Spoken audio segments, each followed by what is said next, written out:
On this episode of the Bino Salazar Jamcast, I have a very special guest. It's a very uplifting, positive, and exciting episode with the one and only Big E, Eric Friedley. You're going to love this dude. He's got me inspired, even got me, let's just say, stepping out of my element a little bit. But you're going to learn more about that. You're going to learn more about me this week on the Bino Salazar Jamcast. Bino Salazar Jamcast!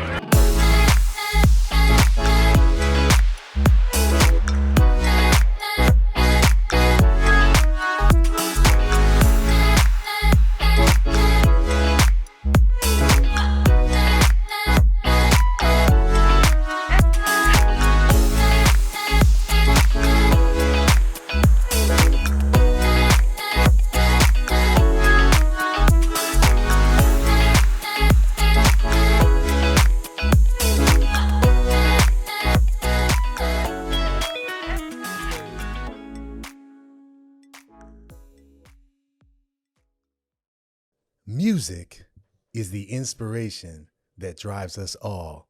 It truly is the window to my soul. Welcome, ladies and gentlemen. Thank you for coming out today. Thank you for joining me on the Bino Salazar Jamcast. OTN presents the Bino Salazar Jamcast. I'm happy to have you. I know you could be anywhere in the world, but you're right here with me, and I appreciate it. Today, we have a very special episode. I'm really excited about it. Man, I just met this guy a couple weeks ago. I'm on Facebook. We got connected to a family friend, and I'm hearing him freestyling, and it got me inspired. His honesty, his vibe, and after talking to him, his story, you're going to love it today on the Bino Salazar Jamcast. The one and only Big E, Eric Friedley. How you doing, man? Hey, man, it's good, man. Thanks for having me, bro. Absolutely. I am so excited to have you here today, man. I feel like after talking to you, man, our stories are aligned. Man, I felt like you're like a family member, bro. Yeah, you messaged me earlier. Like, man, I just feel like we're fam already. Like, especially with the R&B thing, but I'm my fault. Yeah, we're going to get there. We don't want to leave the witness too much, but we're going to talk about that stuff today. But honestly, I just want to get started and say, wow, freestyling. Man, I'm going to talk about the present. Like, I go on daily. You are committed. Yes. You know, when you're committed to something, you do it when it's not convenient. Yes. And for you, I don't think that factors in at all. You will get on there after work and freestyle any topic, anytime, anywhere. Like, you're on Facebook, you're on Instagram. Yes. I mean, it is truly a labor of love for you, man. Man, you know, it is. I love music so much. And it feels good, you know, just to do something that's, you know, entertaining and just come from the soul a little bit, you know? Yeah. Now, there's mistakes, you know, and there's a lot of cuss words or whatnot, but it's off the top of the head, right? Okay. I mean, it's just whatever comes out, comes out.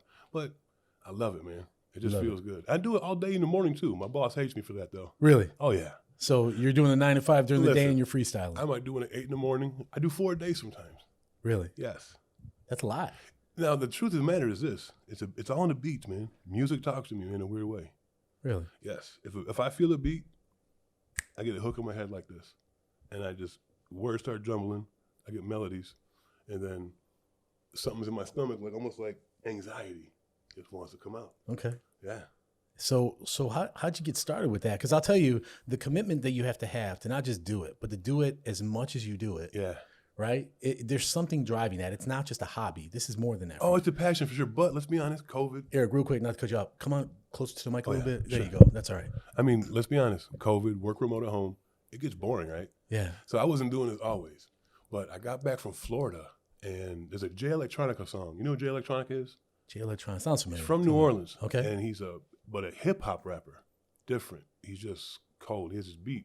And I found the instrumental on YouTube, and I just felt it that day. Yeah. And I did almost 4 minutes, just went off. It was good. And after that, a lot of people liked it, loved it. And I'm also a medical grower as well. And I was so happy with my stuff. I found a beat that I loved, and I did a song called Let the Pack Talk.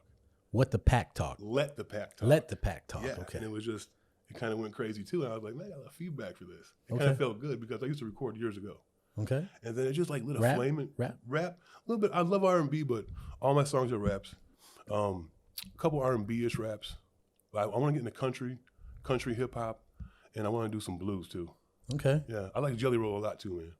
Okay. Big fan so of Jelly Roll. You are very diverse, man. You got a lot of different inspirations. One thing, hey, you'll never forget me ever. I'm learning that really quickly. Very unique dude, man. Okay. Yeah. Well, I hope we unpack a little bit of that Oh man, today. you already did. You're a big inspiration, bro. With the weight loss, everything else. Yeah. And you got pipes, man. You can Thanks. sing your ass off. I appreciate that, man. Absolutely. And so, we got connected through a family friend. Sure. Danny. Shout out to Danny D, man. Danny D in the house. Where you at, man? Yes, sir. I invited him today, but he had a previous engagement. I wanted to have him here today because I thought it would be special to have him here and say, hey, man, I know these guys. I got to give you one quick story about Danny. Sure. Hey, he's got a one-hitter quitter. Let's get you back up on the mic. Yeah, let's get He's you got closer. a one-hitter quitter, bro. Yeah. Danny, listen, one day we're going to Galaxy World. Me, Danny, and Chris Olsen. Some dudes came by and gave Danny the finger. Danny got pissed. We got to the red light. Danny got the car, and he punched the dude through the window, broke the window, and knocked dude out with the fist. No way. On my soul. Dude, hot take like a mother. Hey, he's a humble, very passive, man, positive, great guy. But he's got a switch and a one-hitter quitter. I do not want to be on the end of that. Well, you know what? You grew up with him. Oh, yeah. We Right. go back to 84. Okay, so you are certified to be able to talk about him like that. But out of respect for him, I don't want to go too deep with him. Not here, but Yeah. I will say this: very inspirational. Oh. Connected with me, and maybe in the future we can talk about him, have him on the podcast. But the reason I want to mention that is, we work together and with some inspiration and helping each other out in life. I'll just say it like that. And a lot of it has to deal with weight loss and mentality and mindset. But throughout that time, it sounds like he connected with you as well. You know what? Through my whole journey, I was talking to him. It all started for me. I was 47, and I didn't even know I was 47. I couldn't weigh myself anywhere, So I go to But you said 487. yeah, 47. Okay, 47. 487 pounds. Almost 500 pounds, bro. Yes. And I didn't know I was that. I mean, I knew I was big, but I didn't know I was that big. And I went to get my weed card, and I got on the scale. I was like, "Is this kilograms?" She's like, "No." I go, "Can I get off and get back on?" She's like, "Sure." I get back on. It says 489. I was like, "Am I 500 pounds?" She was like, "Almost." I was like, "Wow." I did not know I was that big, man. Okay. So my doctor came in and gave me the card, and he's this big. And there's a big picture of a fat Filipino guy on the wall. And he kept on like referring to the big guy on the wall. And he's like, "Man, you're a big guy, man. You're gonna die soon." I was like, He said it like that? pretty blunt, yeah. And I was like, "Well, I really don't want to die." He's like, "What are you gonna do about it?" I'm like, "Well, definitely want to get on a diet plan or figure this out." He goes, "You ever try keto?" I was like, "I did the Atkins diet once." He's like, "This is much different." He's like, "You see that fat guy on the wall right there?" I said, "Yeah." He goes, "That's me, man." I was like, "What?" Man, it was a complete like makeover, like Danny to this guy. Big, huge, just boom. When he's real big, you know what I mean? Yeah. And I was like, "Wow, good job, man." He's like, "Yeah, I lost 350 pounds. I was like, "God bless." He gave me a keto book. How long ago was this again? April 1st of 2019, the day I Okay. started. Wow. Yeah. So at least 2 years ago. A little over 2 years. What a journey, man. Man, it's awesome, man. So you must, physically, that's a significant change. Man, mentally, physically, spiritually, just You mind if we dig into that a little bit? dig, bro, dig deep, man. So what made you, because I have a story as well. Sure. And everyone that makes a significant change, they get to that point where they realize they can't go any further with how things are and they need to make a change. Yes, Do you know the moment where you decided, absolutely. what When is that? When I got on that scale and I saw myself at 2 people, it was just eye-opening and I was like, wow. Last time I weighed myself, I was 350. Like, this is crazy. I'm almost 500 pounds. You know what I mean? That's just crazy, man. To someone that's not overweight, see, I understand it. Sure. To someone that's not overweight, you think to yourself, how could you possibly not know you've gained or Yeah. that you're 150 pounds higher than the last time you weighed yourself? for sure. But this is what I know: when you are obese and you are overweight, you shy away or you block out weighing yourself. And also, too, most scales don't go that high. Typically, they only go up to 300 pounds. Yes, sir. So what you do is, and you can find heavier scales, but you stay away from it because you don't want to face reality. Exactly. Right? Listen, I was so big that if I dropped like my phone in my car, I have to like park and get out and like bend down to get it. I couldn't. There was no reaching the floor. Okay. Yeah, just disgusting. And I was depressed for sure. I was in a funk for many, many, many years, and my outlet was food and Dr. Pepper. Let's talk about that. Not to Sure. poke fun at it, but look, let's be honest. When you are 382 pounds, 487 pounds, you know that number, right? Yes. You have to do something to maintain that weight. You do. So what were your vices? What were the things that you ate and drank that helped to keep the weight on? Well, this is what happened. I was working in a toxic environment in St. Charles, and it was just horrible. Negative energy. You walk in, it smelled like cat piss. The guy there his hygiene was horrible. I'm not even joking. It was so bad. And I worked from 2 to 11. So I had all morning to hang out, right? So I was just doing my thing, get hungry on the way to work, hit whatever, Portillo's, McDonald's, Popeye's chicken. I'll get a full meal, and then DoorDash or order a pizza again. And then I would stop on the way home and get a third meal. You know, I'm taking in easily 15,000, 16,000 calories in a day. Wow. And not walking anywhere but to my car and upstairs to my desk. No activity at all. Now, you're a tall guy. How tall are you? 6'3", 6'4". Okay. Were you always a big guy growing up? Always. Okay. Always, yep. Now, were you know, there's levels of being big, Sure, right? sure, There's sure. big where you're just, beefy, or too big to the point where you can't do athletics, and then there's too big where you can't shop at a regular store. Absolutely. You can't walk. Like, how big of a guy were you growing up? I was very athletic as a kid. I was always bigger though, but not sloppy big, just husky. And I was quick on my feet for a big guy. Loved playing sports. Money was tight growing up. I could never play organized sports, but I'd be the first one with all the guys in the neighborhood. Like play. pickup sports? Man, whatever. Football, basketball, hockey. I love everything. Baseball. Really? Oh yeah, loved it all. With your size, were you a lineman or what were you? No, you know what? I never played organized. We just played for fun, in the neighborhood. Okay. Yeah, I played whatever, any position. I'll play. Okay. Quarterback, running back, wide receiver, tight end, anything. So you got a shot? You play ball? You know what? I played 3 years basketball at Arizona 1 year. Do you go hard? Do you go hard in the paint? I messed my knee up, but I did. I was decent. I had a decent 20-footer. Okay. Yeah. Okay. But I haven't played ball in a while, man. Gotcha. Yeah. Gotcha. So, as your weight starts to get to a point now where, you got to be feeling pretty good. Feel so great, many man. things that you probably have never been able to do. Or things that you haven't been able to do for a while. Oh, man. You know what? Funny thing. So I told you I fell through a deck. On Halloween last year, I lost a bunch of weight. Well, here, too. we never said it on the air. Oh. The story. Tell Oh, me. yeah. So Sorry you about fell that. through a deck. Listen, it was my son's birthday, 2016. My ex just moved to Plainfield. There's an old deck in her backyard, rotten wood. But, you don't think it's going to go through, I'll never forget this. I was having a cigarette. Her girlfriend asked for a cigarette. I stepped to the right. My foot went straight down all the way to my thigh. And I was sitting on my left ankle on this deck, stuck. I felt the nail in my leg, too. And I was like, oh, I can't get it out. Well, I heard something pop in my left knee. Wow. And then I just said, you know what? Get all the kids inside. Give me a second. And I just gave it all I had and just pulled my leg out that. It was bleeding everywhere. How old were you and how big were you at this time? Every bit of probably close to 450, probably 475. Wow. Yeah, big. So I'm going to ask you a direct question. Absolutely. Were you embarrassed when that happened? I was so much in shock, I didn't even get embarrassed because I was so nervous with my knee. It was so quick that I didn't have time to be embarrassed. I was like, get everyone out of the house. I got to fix this right now. So when I got out of it and got myself up, I couldn't stand up. So I crawled to the wall of the deck, pulled myself up, and I was like, I feel okay. Maybe I'll be okay. Tried to take a step, and I crumbled. My knee just gave out. Then I was embarrassed, but I was in pain. So when you're in pain, you got adrenaline running. I really wasn't embarrassed because I think it would have happened to anybody. It was like oatmeal. It was like legit, like you could push through the wood. Right. It was soft. I didn't know. But I got to imagine if you're a big guy your whole life, and I can relate. Like I said, we have so many things in common in terms of parallels We and do. how life was. But when you're a big guy growing up, there's always those moments where being heavy or being, big hips, and it can be embarrassing when you go to play sports and they only have small, medium, and large, and Yes. you're 3X. Or how about this? 3X tall.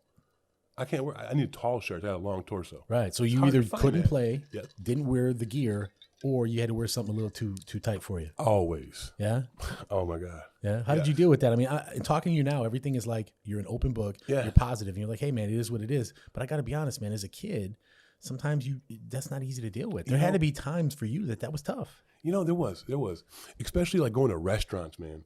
Like I could never sit into a booth. I couldn't fit. My gut would be, over here. And it was just, I always had to make sure I had a seat, and just, I had planned everything out ahead, like make sure the seat was going to hold me.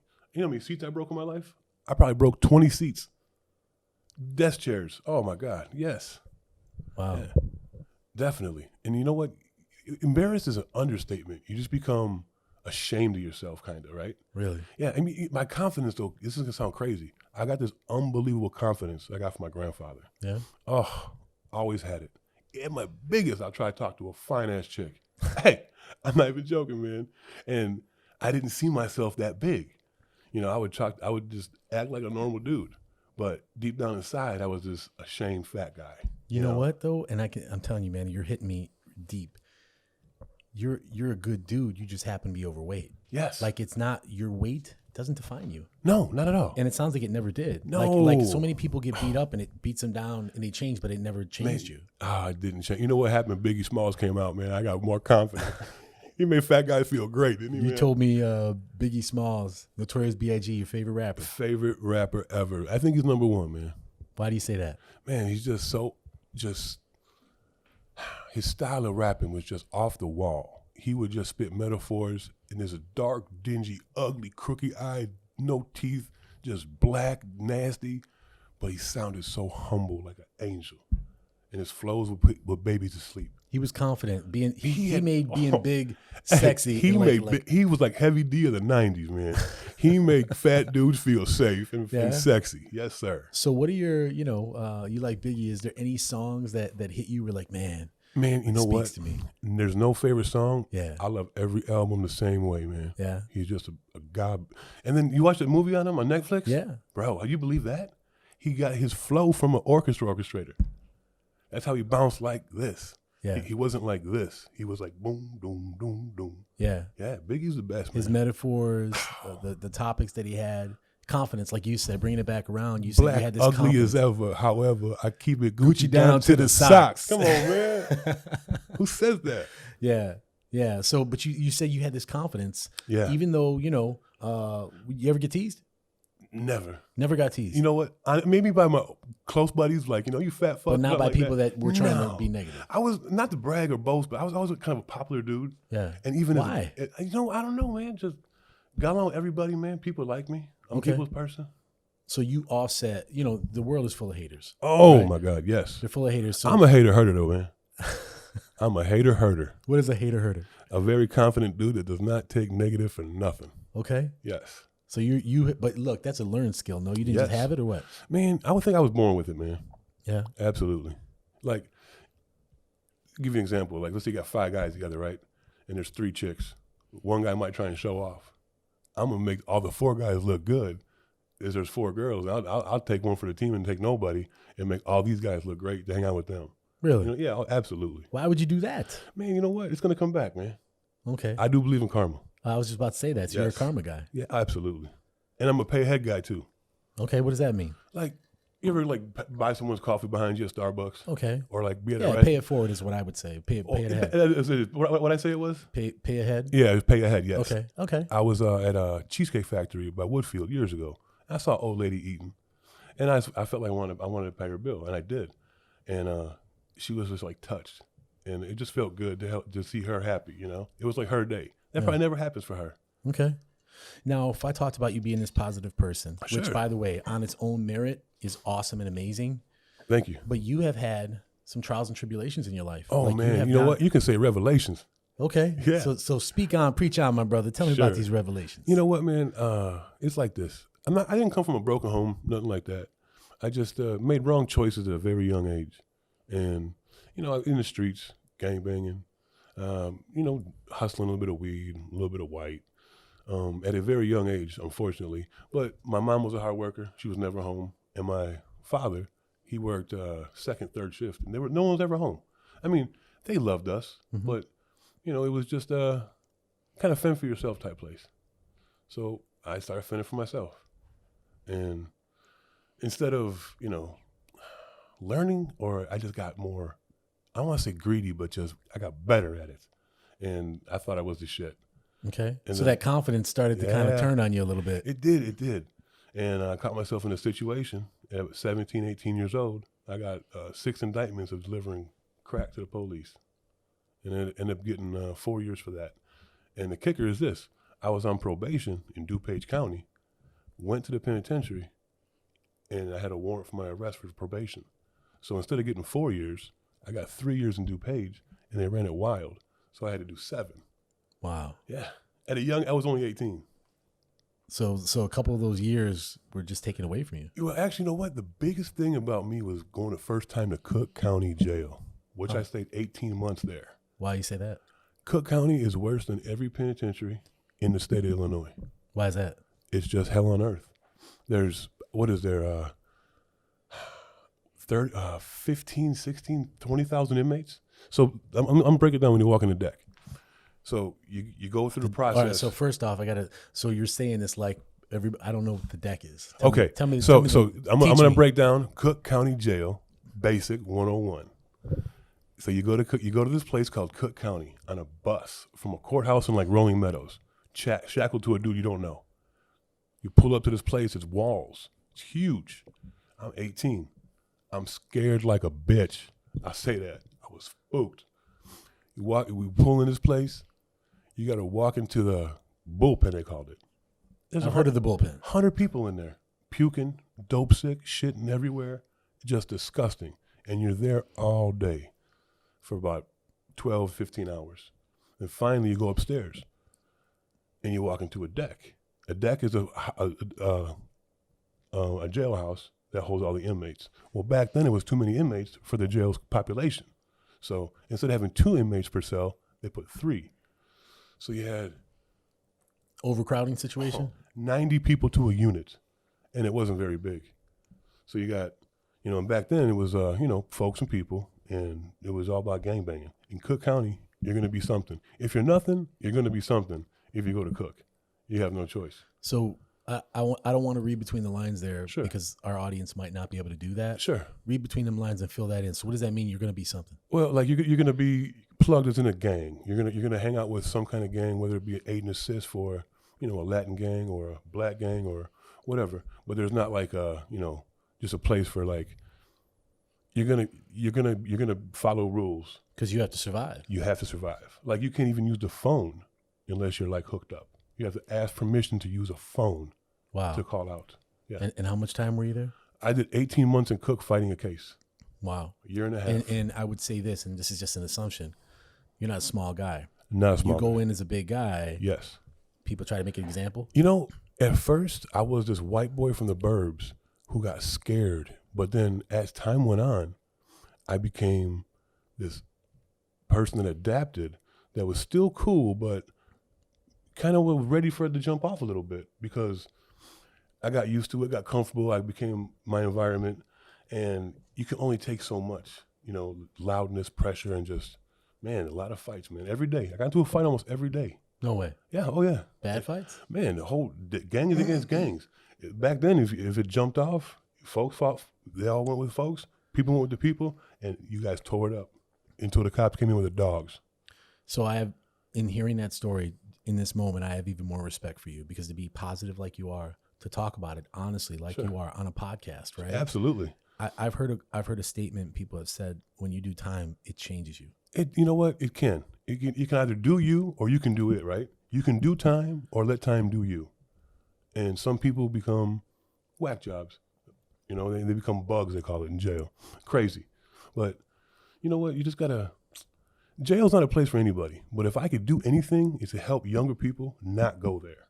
Okay. You know what I mean? Is that part of your story now? I haven't done anything to like back that up, but I would love to give some kids advice. It's just not worth it. It's not worth it to have the shoes and the money and the new clothes and the jewelry because that girl might care for the day. Dude might give you a like on Facebook, but who's going to send you money tomorrow? Nobody. You're by yourself. That's deep, man. And unless you got somebody in your corner, you're by yourself. Well, hey, I'll tell you, one payoff of doing this podcast is maybe one person sees it and looks at Big E as the bridge. When people go through difficult times, they kind of hit this valley of figuring out life, right? Yes. And then they learn the right things to do, and then they have to build skills and habits and then change their life to get to the other side. They meet a guy like Big E. Maybe you can be that bridge for them. I would love to be that bridge for others. I want to help people all over the place lose weight, not go to jail, and learn how to rap, freestyle, and say a lot of cuss words. I'm just joking. Like I want to say something else. Like in my raps, there's a lot of drug talk and this, but it's all at the top of the head, and it's just a song like a movie. It doesn't mean anything.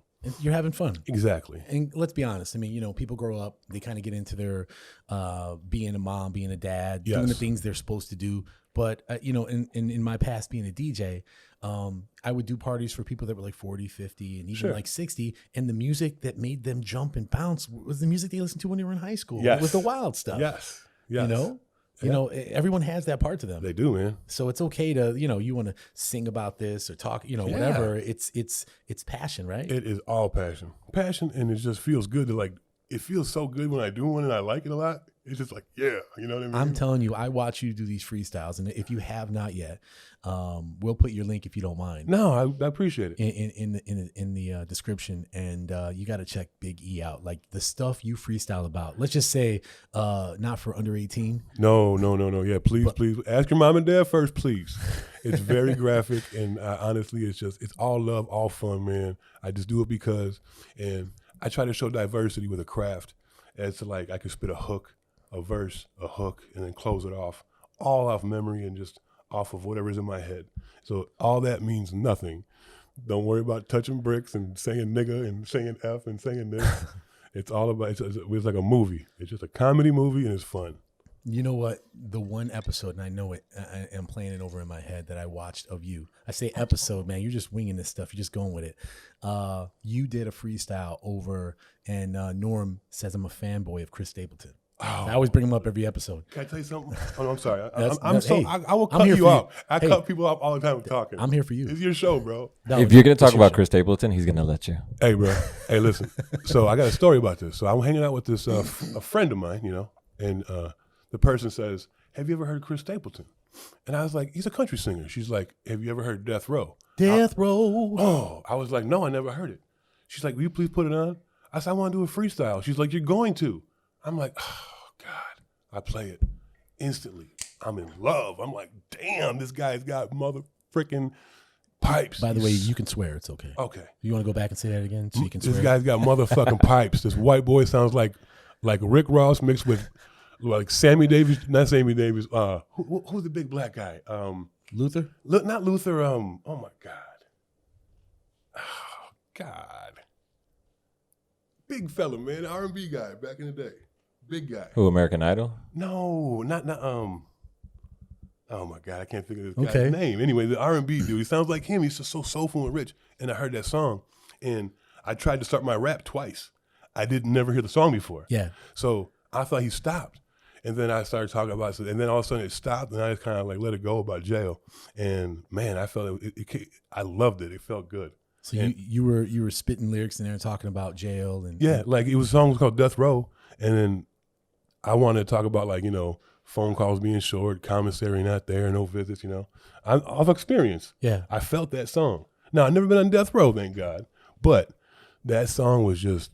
Chris Stapleton is probably.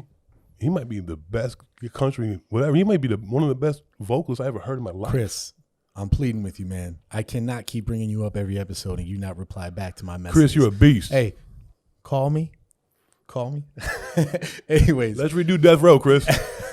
So I'm listening to you do this episode, right? And you're freestyling over it. And the track is just, honestly, it just hits you. Yeah. But you know what inspired me the most in watching you is you don't care about messing up. No. Like you said, I started over 2 times. You hit play, you hit record, right? We do this and we edit it. It's not live. We have plans in the future to do live stuff. Sure. And we have that philosophy as well. But I watch you do it and you hit record and whatever happens, happens. That's it. And you freestyle, and if it doesn't work, that's fine. You just roll right past it. You know what? Even with mistakes and just, miss words and maybe not my delivery could have been wrong or messing up twice in the same song. I love the song so much. With a freestyle, you can't do it twice. You know what I mean? How come? You could try, but in my opinion, the one good one is going to be the best because you felt that one. I mean, you could try and do it again, or you can memorize it and try and fake it, but a freestyle that comes just off the top that just goes in sync and just it sounds good. It just felt like it felt so right. Even with the mistakes, I thought it was still good. Because you know what, the true value is in the mistake. Yeah, it's the realness of it. And you said a word that I don't think describes you at all, and it's fake. Yeah, I think from however long we've been doing this podcast since we started, I don't think anybody gets fake from you. No, you are sir. about as real as they come. Hey, I appreciate that, man. And one thing I always remember, I always want to be remembered as a real dude, man. How come? That's just because I am. Nothing fake about me, man. I drive one way. I drive straight. I don't take rights, don't take lefts. I'm the same dude. I don't care if you're rich, if you're poor, if you're short, if you're tall. I treat everybody with respect, how I want to be treated. You got values, man. And Absolutely. you know, you said you had your parents and they were, working hard, and so you had to kind of fend for yourself and figure things out. But man, I'll tell you, just in a short time in talking to you, you got a value set. There's things in which you have that are important. Yeah, you know what? I'll say this out loud with no holding back. I get that from Michael Solly, my grandfather. I get my confidence. I get my structure. I get my eye contact. I get swagger, opening doors for women, talking to women. Ooh, not stealing. You definitely like the ladies, man. I gotta tell you. You know what? I love talking to women, man. I love it. You know why? Because if you ever do, any rapper that doesn't talk to women is kind of dumb. Okay. Dudes don't buy records. We steal music. Women are there on Tuesdays buying that whole thing with the poster and the CD and Justin Bieber. I want this. So I decided. I don't know. I'm a fanboy for Chris Stapleton. I buy his stuff. Chris is great, but you know what? He's that cold. He's got guys buying his stuff too. That's right. That's a cold ass white boy, Jack. Okay, so let's talk more about Big E though. Okay. Yeah, sure. So man, I started doing little stalker level 5 on you. Okay. Start digging into your Facebook. Nice. You sent me your, on Facebook, you got your SoundCloud link. Man, this guy's got 15,000 followers. No. Well, likes. You got like 1,500 sure. followers and 15,000 likes on songs. Man, you know what? Back in the day, I was grinding, man. Around 08, 07, I was really getting serious into music and loving it. I was buying beats to make sure I owned all my rights. I bought everything I have on a SoundCloud. I own everything: engineering, production, verses, split sheets. I paid everyone for their verses already. Mm-hmm. So, it might never sell one, but it feels good to say I own everything on that page. Why did you do that? Because most artists, and I can relate. I lost publishing. Sure. I lost rights to songs because I didn't know better. Yet you're this guy that's just kind of like this real dude coming up. Yes. You own all your own stuff. Yes. And you never made the mistake of losing stuff, losing music, losing lyrics, losing tracks. I've got 300 beats that I bought in my life, all mine, but from great producers who are now making millions of dollars. Really? Yes. You mind name dropping? Not at all. CB Mix. Shout out to CB Mix. Chris Barnett. I met him in 2007. 2008. And he was an engineer in his parents' basement. And when I met this kid, he whipped up a Jeezy beat off ear, put me in the booth, and I did a freestyle there the first time I met this kid. And he made me a beat. And it was a horrible freestyle. It sucked. But I was so impressed by how he did it. I just told him, I said, man, you're going to be big one day. And we became best of friends. He would record me. I would help him out. And I taught him structure. I taught him how to manage people and separate non-paying customers from the cream of the crop. He was more of a cool person. I want him to rap here. I was like, Chris, cool doesn't pay the bills, man. You're here to make some money. I'm like, I want to show you how to make money. He's like, no one's going to pay. I said, let me show you something. And anyway, I'm drifting about Chris, but. No, but that's okay. Because you know what I hear about that too, is I also hear that, look, I believe life happens for you, not to you. Absolutely. And the reason I say that is this. You might have been in some situations and did some time because of it. Sure. But you learned probably valuable business lessons in how to manage money, manage clientele. Yes. And I'm not trying to say that say, hey, everyone go out there and do what you did. No. But if you do it right. But what I mean by that is there were lessons that happened for you. It taught you things. Yes. And yes, it taught you to be better and to be a better person. But honestly, survival skills. Oh, man, big time. So you showed them a little bit of that. Yeah. And you know what? You got to be diverse, too. I'm a very diverse person. I can hang out with pretty much anybody and be comfortable, hold a conversation, and even sleep over if I had to. Mm-hmm. I know how to get in where I fit in, and I just have a positive outlook over everything. Okay. Yeah. That's awesome, man. Now, so back in 07, 08, you said you were dropping tracks. I mean, I was getting so deep into music. I thought I was going to be the next white Biggie. Did you go by the same name then? Have you always been It's Biggie? always been Biggie, yeah. Ever since I was a little kid, he would call me Biggie. Okay. were you at that time? I'm a big guy myself, so I can crack a big joke. Of course. At the time, how big was Big E? About 320, probably 330ish. Okay. Yeah, I was pretty big, but not like Were you a doing little bit bigger than I am now. Okay. Right now, I'm probably about 279 today. Awesome, man. Hey, props on that. Yeah, thank you, man. Do they still? In another episode, I use props. Props So are I'm like, good. they still Mad use props out in the streets? You know what? I'm an old school dude, man. I use props for everything. I give props to people every day. Okay. Were you doing shows? Did you perform at all? I did a couple. Nothing serious. I did a show at Cordon Bleu in St. Charles. Cordon Bleu. Is it still there? I think so. It's a venue. It looks like a small Chicago theater. It's pretty cool. Mm-hmm. And man, I'll be honest, it felt good. Like to see the girls dancing to my beats and my lyrics. I was like, that got kind of pumped up. I did a freestyle on the first show I did. Yeah. Yeah. I don't. But a buddy of mine has the video, but he won't give it to me. You know why? Because he's freestyling on there too, and his name's Sergio, and he was garbage.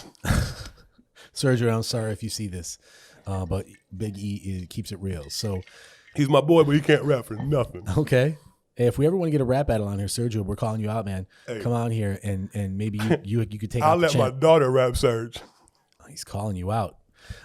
Did you ever do any covers? You ever do? You know what? Or famous tracks behind you, like just in terms of live. It's different when you want to put something out. You don't own it, but live performance. A lot of people just say, "Hey, give me that Biggie track. Let me put something over it." You know what? In the beginning, it was just all me, auto-tuned to death. All my hooks were auto-tuned to death, and you could tell, But I felt like I sounded like Michael Jackson to me. That sounded so good. Yeah. But if you're gonna be live, what are you gonna do then? You can't fake that. So I decided to start paying for people to do my hooks. Okay. Yeah. So it's like singers? Yeah, like Reese G. Shout out to Reese G from 3-Piece, man. 3-Piece. So those that don't know, 3-Piece, Chicago group. Back in the day, had a couple songs on the local radio stations. They might have had maybe a song or two. I think Ooh Ah, maybe? Ooh Ah went that was their gold, big hit, right? And Sure to Give Me a Sign went gold. Sure to Give Me a Sign. Okay. Sure So if you're from Give Give Me a Sign. Yeah. You got the voice, man. I know. I've heard of that group. You're from Chicago and you grew up here. You know about 3-Piece. So Reese. Love 3-Piece. So basically, I was recording my music at the Music Garage Chicago with Chris. He had a studio there. And it was like the freaking a rave party meets Boys in the Hood. And then you got ravers, house musicians, and there was like 4 floors of nothing but studios. Really? Awesome place. Wow. So you got people freelancing in there doing stuff. I met Chance the Rapper started there. He used to come by, he used to come in his Chris studio and say hi, and then leave. Little Chance before Cocoa Butter Kisses. I watched Chance come up. I'm a big Chance fan too. Man. Really? Oh, he's so good. Self-made. Listen, that little Christian boy from the South Side is a beast. Shout out to Chance, man. You're a goon. Don't stop. That's awesome, man. He's great. So you rubbed elbows with some Chicago artists, some producers, some beat makers. You own all your stuff. You know what? I would be honest. I was in a bathroom and I hear this dude blowing. He was practicing in the stall singing because, more concrete walls, smaller, you can hear yourself better. I was like, man. I was like, you want to do a hook for me, man? He's like, yeah. He's like, you got to pay me, though. Hey, you got to pay me, though. I was like, okay, how much? He's like, $100. I was like, sure. And then I wrote this song called Favorite Girl. It's on my SoundCloud. I wrote his hook, his chorus, everything. And I told him You how. remember it? Huh? You remember it? Spit a little. It's been a while, but if I hear it, it'll probably come like this. If you're okay with it, any of the links, since you own all your stuff, we can put all that stuff up. Give us the links. We can put it up in the comments. Absolutely. It's soundcloud.com/Big E Music. Okay. And click a link. All the songs are on there. I think I got 5 or 6 songs with Reese. And I wrote everything he did. Reese, I wrote all that stuff. Hey, but you know what though? He's a seasoned vet. When he records, it's amazing. The quality, production quality on the songs, I was listening to it. Yeah, it's solid. Thank you, man. Real solid. One thing about me is I think I have a really good ear. I could pick a beat pretty well. Mm-hmm. I will say that. I think my beat pickings are pretty well. Okay. Yeah, the beat that you played, I'm on one. No, it was We Gone. That's what it was. Yep. Shout out to Hollywood J, man. Hollywood J, Atlanta-based, cold-ass producer, and a little bit of a rapper. So he did We Gone. I heard that song was 4 years old when I heard it for the first time. Really? I heard that song and I heard We Gone, We Gone, We Gone. And then I vibed with it for about a week, and I went and I recorded it in one day. But I did write. My whole SoundCloud is all written. No freestyles, no cussing, all thinking, stacked ad-libs and pretty good thought process with metaphors. Okay.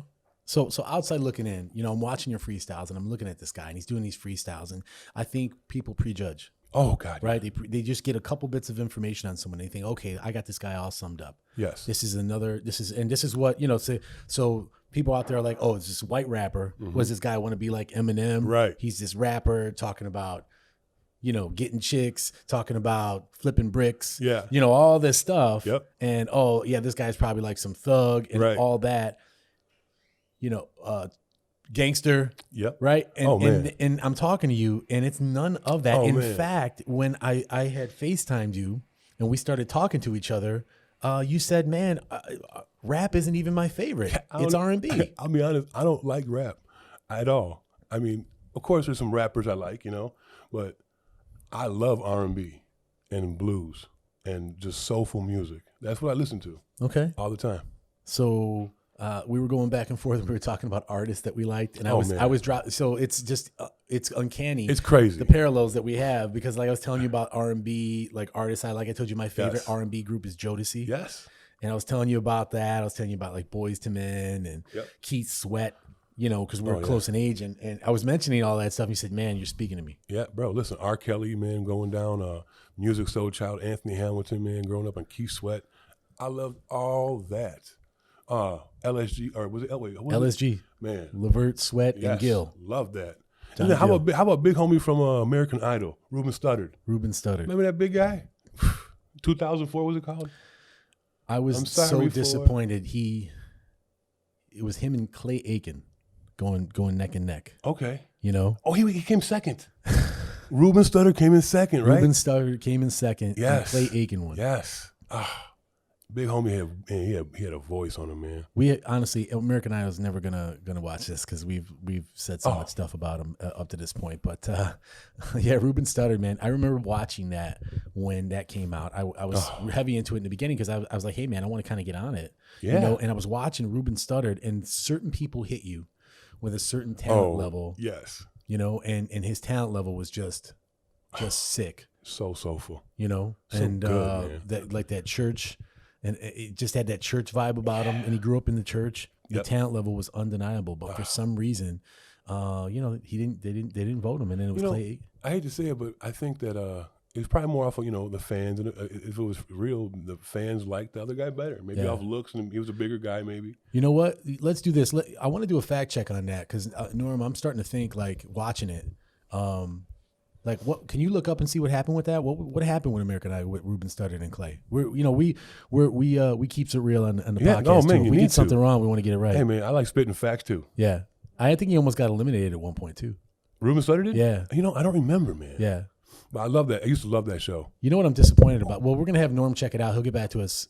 That's what we're going to do now. We had a couple times where we've done the podcast, and I've kind of talked about, your memory. Yeah. We're Sure. doing this stuff off the cuff. And he's going to check on that and get back to us. So if you could, Norm, check out Ruben Studdard and Clay Aiken for us. But I remember back at that time thinking to myself, how come this guy, doesn't have hits? Like, honestly, he's on the level, talent-wise, Luther, Oh, God. all the great man. vocalists. He's Like right there. there's a certain point where you're like, man, your vibe is just so good, So good. right? I'm surprised agree. he never had. I think he had like one hit. I think he had like "Flying Without Wings." And he had That cover "Flying Without Wings" was super dope. He actually won the contest over runner-up Clay Aiken by Aiken. 134,000 votes. so Ruben won, Yeah, since did Ruben win. Studdard okay. did win. and then his first single was 2004. Yeah, I love that. yeah. Honestly, watching him, I was just amazed. You just meet people sometimes, right? So we Oh, had it yeah. wrong. So we ended up did win. He did win, Good. but we haven't heard from him since. No, I haven't heard what happened to anything. Big Ruben, man? Ruben, where Ruben. you at, Big Rube? I need you back, baby. I remember that. So okay, so R&B. What other artists? We don't have to talk about songs, and if songs hit Man, you can say it. But you know like, what? I love Genuine, man. Avant, R. Kelly, Joe Budden, Ronald Isley. Oh man, so you said R. Kelly. Yes. We're from Chicago. yes. Now- Anthony Hamilton. Ooh, Music alone, R. Kelly. Yes. I did another episode of the podcast, and it was actually my first episode was "I Believe I Can Fly," okay. because it's inspirational to me. It's a song that meant something to me. But I admit that R. Kelly the musician and R. Kelly the person are two different Yes. lines. And so let me ask you about that. What you said you love R. Kelly. I was his biggest fan in the world, man. Past tense? Man, yeah, past tense. I mean, he's a great singer. He's got beautiful songs, but I just can't rock with him no more, man. Why? You know,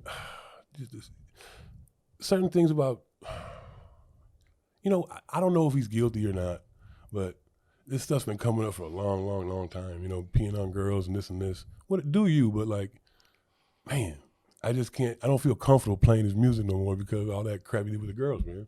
I don't rock with pedophiles at all. I'm not prejudiced to anybody, but I won't house or hang out or honor a pedophile in any way, shape, or form. All right, so let me ask you a tough question. Sure. Because you're the type of guy I can tell already. Oh, man, You'll ask give it to me straight. anything. So, as someone that likes music, and I've wondered about this, you can listen to a rapper talk about killing someone. Yes. You know, paper coming up short, pop, pop, pop. Oh, yeah. Right? So stupid. That's killing someone. Yeah. And look, I feel that way about R. Kelly as well. Like I said, you know, everyone has their own opinion. Guy's made some tough choices. Yeah. You know, ruined his career. Could have went down as the greatest of our generation, Man. songwriter, R&B singer, songwriter of our generation, and, you know, made a lot of bad choices. Yeah. How come for some people they can look at a rapper saying I'm going to kill someone or something, or denigrating women, right? But then with the situation with R. Kelly, people look at it different. And I'm not judging. I'm just asking, why is it that worse? Why is that worse? I hate to say this because, like, in God's eyes, right, everything's the same. All sins are the same, right? But with me, it's just different, man. Like, women in walls don't hit back, you know? They're just even, you know what, it could all be fake. But, you know, it's just, it's a touchy subject. Yeah. Yeah. I love the guy. I love his music so much. Yeah. But I just feel like I'm playing this, like 6ix9ine, for example, that he's a snitch. I'm not playing this. I will never, if his song comes out, I'm turning it off. So tell me about that, because he took the stand against his own people. Okay. Yeah, his own bloods. I mean, the man's gonna die one day, and he took the stand against some serious people. And bro, I mean, he's back on YouTube doing songs, and he admits he's a snitch. Now, I'm sure no one cares. So the about rappers, that. those that don't know, Well, there's a rapper, yeah. 6ix9ine. Yes. What did he do? Let's give a little backstory. You know what? I don't know the whole case, but I know this, that he took the stand against some bloods, and bro, took the stand and just gave the state everything they needed against these people, and they got gone for life in jail. Wow. Federal cases, yeah. So you used to be a part of that life. I did. And you did some time. So Sure. snitching on your list. Hey, listen, man. I would rather you spit in my face and smack me and call me a bitch than tell on me, man. And I hate all that. Mm-hmm. Telling doesn't carry no probation. You know what? I don't want to sit up here and sound tough or like this and this, but if myself as a person, I've never told on somebody in my life, and I never will. It just makes me feel good that I don't do that. Some people could do it second nature like it's nothing. Like, oh man, yeah, he did it, he did all that. It's just bullshit. Gotcha. Yeah. Gotcha. So okay, so we're talking about, you know, we went down the rabbit hole a little bit with R. Kelly. It's hard not to. I think when he comes up, you want to look and see the other person and see if they want to say it. Like, are they going to talk about it? Are they going to mention it? And, you know, we'll do that. But so, okay, we talked about R&B artists, right? Talk about R. Kelly. I love Jodeci. Man. You know, other artists and groups growing up. You also mentioned blues and all kinds of other influences that you had. Chuck Berry I'm a big Chuck Berry fan. Chuck Berry. Do I have Chuck Berry on the wall? I don't know. You see all the artists I got? I don't have Chuck Berry up there. Yeah. Chuck Berry. Yeah. That's a curveball. I see you got Menudo on the corner though. What you know about Menudo? I know all about Menudo. He's every Saturday at 9 o'clock in the morning. You know, I'm Latino. I gotta have a Menudo up there. It. Yeah, Menudo was the they were the boy band. They were like what was that group with New Edition? They were a Mexican New Edition. Yeah. And actually, Menudo, it's kind of funny. They would rotate members out. Really? So it was like a group that you had to audition for, and then when they wanted to get members out of the group, they would just rotate them out. So there was an artist in the 90s, John Cicada. He was out. Okay. He had a song that was a hit. It was called Just Another Day. He's a Cuban guy. I think he was Cuban, maybe Puerto Rican. John Cicada. I remember the name. Yeah, and he was in the group. He's actually up there. John Cicada's one of them. And you know, Ricky Martin was a member of Menudo too. He was. Yep. Yeah. So, you know, honestly, I didn't put a lot of thought into the albums that we picked. All right, it's still dope. I'll tell you what we did is we went to Goodwill. Hey. And my wife and I, we just picked out the coolest albums that were there. That was smart. And you know what? The albums aren't even in there. It's just that we just took the album covers. That's all you needed. Yeah. And then as we started to put this up, we had friends that would say, "Hey man, you need this one." But we have some cool stuff up there, man. We got that Purple Rain, man. we got Purple Rain up there. We've got George Michael. We got Oh yeah, big fan. Japanese version. Because Of you gotta his have Faith faith, album. baby. So other influences, man. You talked about Blue. You said Chuck Berry. Man, Chuck Berry. Heavy D was a big influence too growing Heavy up. D. It seems like the heavy guys, right? I was a fat kid and stuff. I was like the big artists. I know why. From the Fat Boys, the Heavy Look, D, the you Biggie. see big guys up there, Biggie, Heavy D doing it. And Yes. these are two examples. These are the perfect two examples of two musicians that didn't let their weight define them. Not at all. Dancing and getting down, man, and the whole thing. They thought they were skinny. They were like puppies. Yeah. Their confidence was through the roof, and they made a big guy just feel like confident and sexy. Okay. Yeah. So let me ask you this because I can relate, and I'll kind of play off you a little bit. If right now you got a record deal, right, Okay. and they said, "Man, I see you freestyling, awesome. We want to sign you, but you need to lose weight. You got to lose 100 pounds." Man, it's gonna be hard to lose 100 more. Yeah. I mean, I'm already. But they're like, "Hey man, 230. you're just too fluffy. Man, We want you to get down." And like, "Hey man, no they one's can- gonna buy your stuff." They can go find the next skinny dude, man. I'm gonna go someplace else. I knew you'd say that. Yeah. You're that type of guy. All right, definitely. Yeah. You know what? I don't get starstruck, and I don't like bow. I mean, I respect everybody, but I don't bow down. You know what I mean? Okay. If they don't accept me for me, then they can just kick rocks. Okay.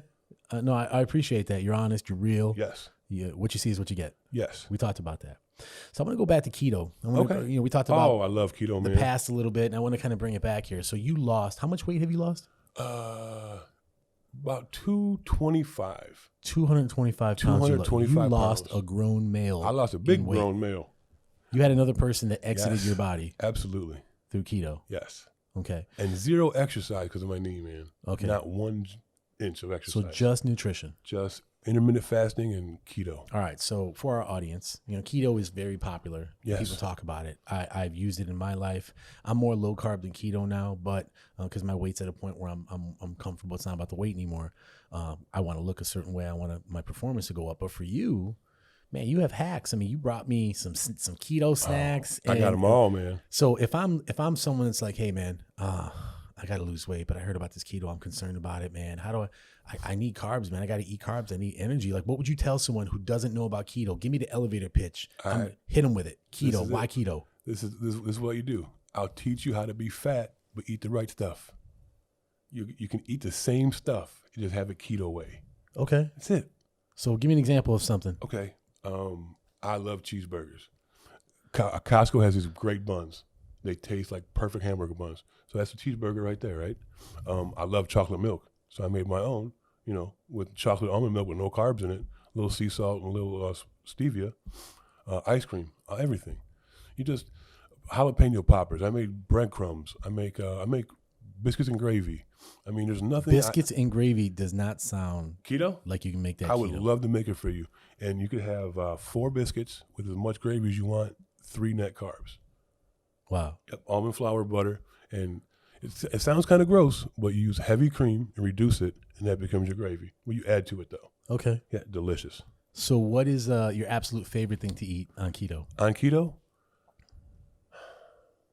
if I had to say a favorite, oh, man, it probably 2 things. Lou Malnati's pizza crust, right? Okay. That So thing's they make good. one where they put the sausage Yes. patty on the bottom, Yes. right? Okay. All right. So Lou Malnati's. Gotcha. But it gets stale so quick. You know what? Best keto, man. Oh, I take Lou's back. Okay. I make these wings in the air fryer that eat like they came out of like breading and an oil. Really? Yes. How do you make those? Crispy. So I marinate them in a little bit of Greek dressing, and I put everything bagel seasoning on almost everything. Really? Yeah, I love it. You and my wife get along. She's a big Oh, everything. man. It's so She good. puts that shit on everything. So I put the wings in about 5 minutes too long, so they get almost like crispy, and you would think it came out of a fryer, bro. Really? So good. So you've hacked and figured that stuff out Man, where a just bunch of based on stuff. nutrition. Yes. Bad knee, not working out too Didn't work out one time throughout my journey. Wow. Yeah, I'll just mind over matter and not eat like bad stuff. But I did live for my cheat days though, or earn days. Every weigh-in day, I would take in about 6,000 calories. Wait, you said every weigh-in day. What do you mean? Once a month, I would treat myself. Okay. Yes, Well, how often did you weigh in? every month. Every month. Mm-hmm. Okay. And then you said earn days. Oh, I would go crazy in the beginning. I would go to Portillo's and have large fry, beef, chili cheese dog, and a Coke, and then be full, because my stomach shrinks. Then I'm like, I want a grilled cheese. I want some ice cream. So I'd make a whole day and just ruin my whole day. Come on, ketosis the whole way, and then fast for a whole day and not eat. Just to get back on track. Yeah. Okay. But now, you know what? I probably once a week have a little earn something, and then the next day I just don't eat nothing. Okay, so you figured out a system that works for you. Well, it works for me. May not work for everyone. No, definitely not. Right? Everyone's chemistry is different. Yeah. Everyone's different. And women have a way harder time than we do. I bet. Yeah. I bet. I would imagine, not a doctor, but like, hormones. Yeah. Female stuff, right? Every month they get a little water heavy. Water retention. Yes. Is that my phone? It might be. You can go ahead and put it on silent there. So, yeah, man, I will say, if you are significantly overweight, and I was at the gym earlier, I was talking to someone, shout out Bill Lewis. We're at the gym today talking about this. I'm going to put you on the spot.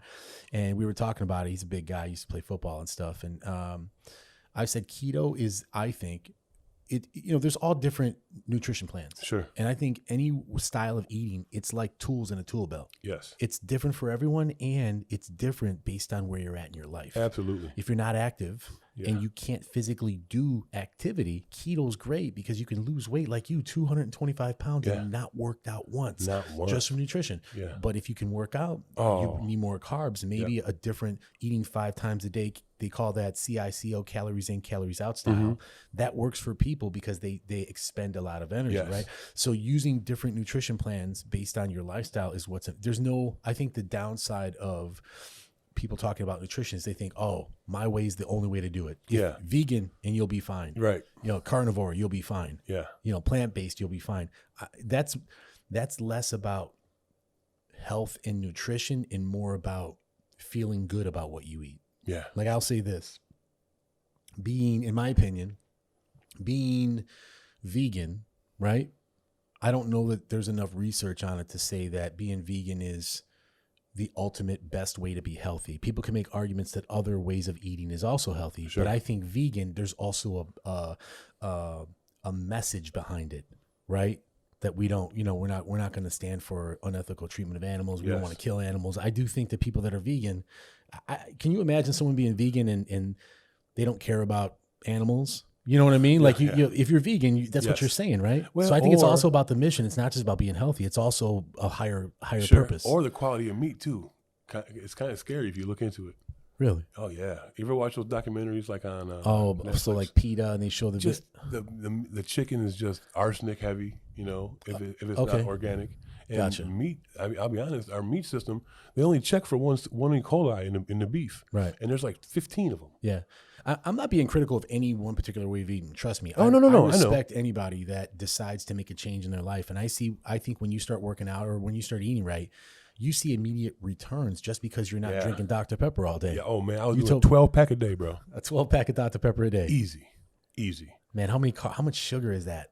Each can's a wow, that's a lot. 40 carbs in a can of soda. Were you pre-diabetic? No, not at all. Never. Listen, you are blessed. Listen, lucky. Blood sugar low, cholesterol low, morbidly obese. Yes. Wow. Lucky, very lucky. So let me ask you this, man. Big guy to big guy. Where'd you get your clothes at, man? 6X. Big and tall. Casual male. And Amazon. Casual male. Yeah. I'm the kind of dude where I find one shirt when I was real big, I get like 9 of them.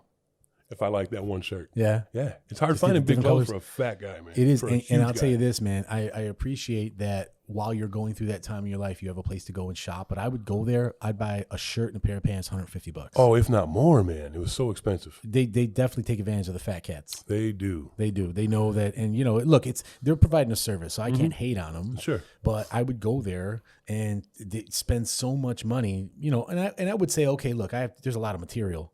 Yeah. These jeans, I mean, it's two jeans sewed into one. Sure. In terms of the material you're using. So I get it's got to be more money. It's a lot of money, though. It is very expensive. Yeah. So you went there 6X. Is that the highest? 6X tall and a 60-inch waist was my biggest. 60. Yeah. 66. You got me, man. I was 58, I think. I was 58 right, I was right there. Waist. Yeah. Oh. I didn't wear jeans. I had some elastic pretend jean things. Wow. Sweatpants and shorts and year round. I didn't care. I was in such a funk that, my hygiene was good, But I was just like, I was popping pills and smoking pot. Can we talk about the funk a little bit? Anything you want. You even said, and I think it's dangerous when people put labels on stuff. Sure. But you had said depressed. You know, I wouldn't say depressed, just in a nasty funk. Just not negative, just nothing looked out right. I didn't see like the sun. I didn't see like, what maybe tomorrow I can do this, or I had nothing to look forward to. It was all the same thing. Everything in my life was like a episode of a rerun every day. The same thing. And I just got. Did you get numb? Yeah, Like pretty mentally, numb, man. emotionally Yeah, numb? just disconnected. I could say that because I can relate. I had no sex drive. I didn't want to talk to people. I would always get my son though. Always. I never ever put him on the back burner once. Shout out to Big Ant, man. I love you, boy. Big M? Big Ant. Anthony. Big Ant, Yeah. Anthony. What's up, Anthony? Yeah, that's my buddy, man. Best friend. Yeah? I love So him you're a to death. father. Oh man, take it so serious. He's the one thing I never made a mistake on is him. Never made a mistake on that ever once. Never missed a sleepover.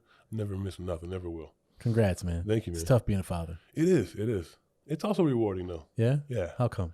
You see things that they do, and they look up to you and they answers and little moments and whatnot, just things you guys share together. It's just, I taught him that, like whatever it is, fishing or something like that, and he remembered it.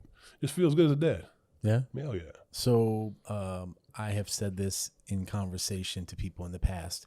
What helped me come to terms with being the best father I can be is I believe your kids learn more by watching you live your life than anything that you can tell them. How many parents out there you'll say, don't do this, don't smoke, and you smoke. Yeah. Don't be wasteful with your money, and then you blow your money. Yes. They learn that what you say is not what you do.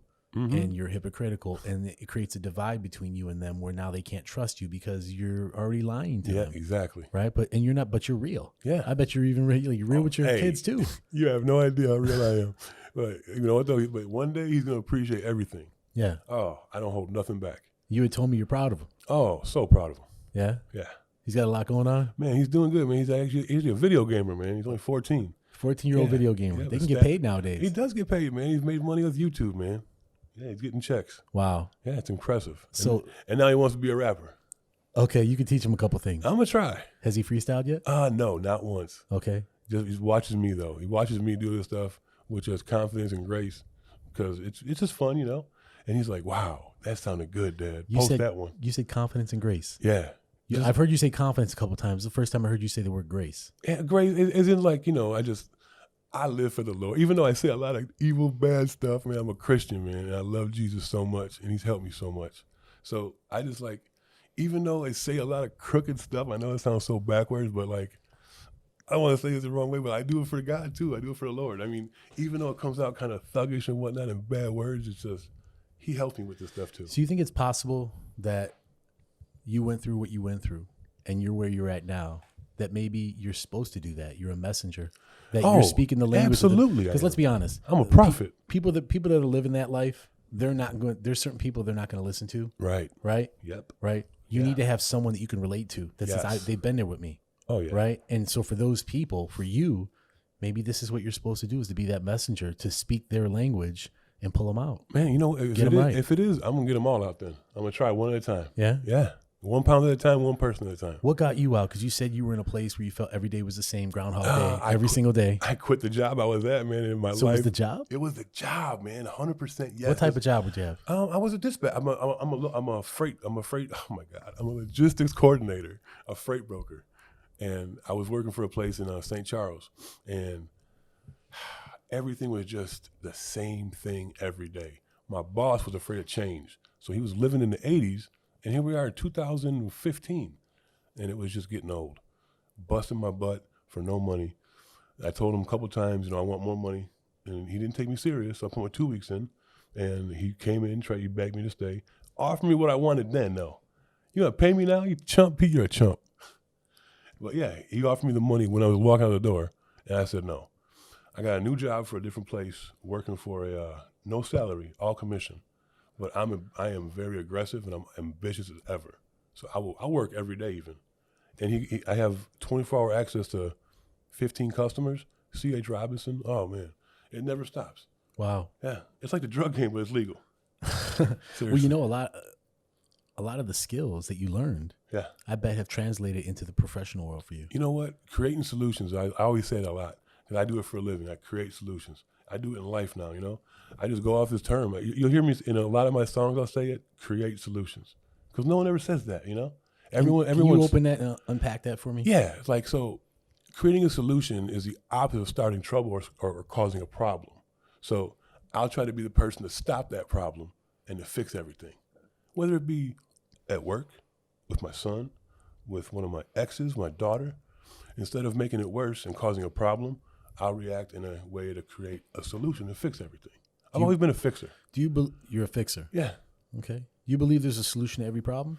Well, it's pretty much science, kind of. I mean, there's a reaction for there's a reaction for every action. Okay. Right. I mean, so if there's a problem, there's got to be a way to fix it. I'll At least a agree way with to that. try to fix it, right? You got to try. Yeah. Sometimes trying is enough. Trying is everything, man. If you don't try, you don't know. Yeah. If you don't, you at least got to try. If you don't try, then what? You just a quitter. What I've learned in my life is you can you try to solve the issue, the challenge, the problem that you have, and maybe you don't have the solution that day, but you keep on trying. Keep on trying. And sometimes you have no idea where the answer comes from, Yes. and then it's just sometimes activity breeds reactivity. Yes. You know, and then the next day you just happen to stumble upon The the idea. solution. There it is. The idea, or the start of the idea. Yeah. Like, oh, you know what? I want to do this podcast. Yes. I've been trying to do it for 2 years. I got a problem. I'm gonna stop overthinking it, and I'm Yeah. just gonna hit Oh record. man, less is more always. Don't and then forget I'm that. gonna figure it out. Less is more. Less is more. Less is more, bro. Live by that for sure. Okay. Yeah. Don't overthink anything. Go with your first gut always. Have you always done that? Probably sometimes You know what? not knowing. You know what? I hate to say this, but like, yes and no. You know, sometimes when you're making that fast money, you kind of get blinded to everything. You know, Yeah. and you don't care no more. It's almost like you're an addict, but you're just making dough. What's the difference? It's all the same thing. Okay. You're dropping street knowledge right now. I mean, sure.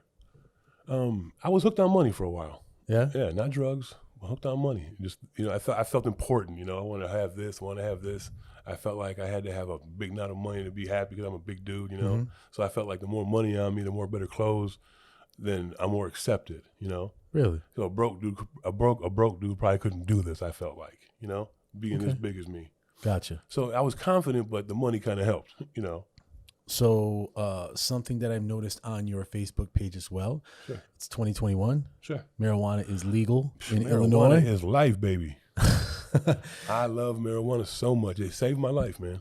It did. Yes, CBD and marijuana got me off of pills. I was a pill-popping fat guy. For my bad knee, I was hooked on Norcos and hooked on Xanax, and I was taking the max you could take a day, 30 milligrams of Norco and 6 milligrams of Xanax every day. Wow. Being that big, yes. But the doctor said I should take it for my pain and my anxiety, right? So now I'm jeopardizing with heart attack, stroke, right? Blood pressure, being 500 pounds, taking these pills, and then eating like crap on top of all that. I didn't drink then, though, at all. But, you can't do everything, right? Mm-hmm. But, yeah, it was dangerous. So you got into, and I just want to say it, you start smoking weed? No, I smoked weed since I was 10, Okay. always. But I'm a felon, so it's hard to get a medical card. They have an opiate program. So that's how I got my card, was getting off the pills. I am blown away by your honesty, man. The way Yeah. you talk about your life is like Oh, you have man. come to terms with this is who I am. It's who I am. If it might help somebody else down the line, good. And then if I help somebody out, that'd be great. I'll feel great about it. So you made a change in your life. You got rid of this job. Mm-hmm. You changed this job. Actually, I got my card before I quit my job. I got my card in April, and I left there in July. So I had 6 months. It was great. Hey, I used to leave work, go get some stuff, come back and smoke the non-smell carts at work. I was happy at work on keto and like doing so good. I got to ask you something because it almost seems counterintuitive or that it doesn't make sense that you could be this big dude that smokes weed, yet you lose weight. Oh God. Because there's a lot of people out there would say, if I'm going to lose weight, one thing I got to stay away from is getting the munchies. No, you see, it's completely a myth. Really? Yes, I grew my first ounce when Jordan got his last ring, 98. I've been growing weed since then. I am a beast with this. Now, I can make weed that makes you not hungry, that makes you feel like you're active, like you drink a Red Bull. Sativas that will make you stand up and have heart palpitations. Yeah. it actually made me not want to eat. Really? Oh yeah. So you believe it also has It's mind over medicinal purposes as well? Oh, always medicinal. I love it. I will never deny it. I love weed just as much as everything. You post it like it's a child. It's like my baby. Children. I love it. Love it, love it, love it. I smoke all day, every day, and it makes me better. And I'm more ambitious when I can't work if I'm not high. Sure. I swear. But once I smoke, I'm in it. Really? Yep, quick.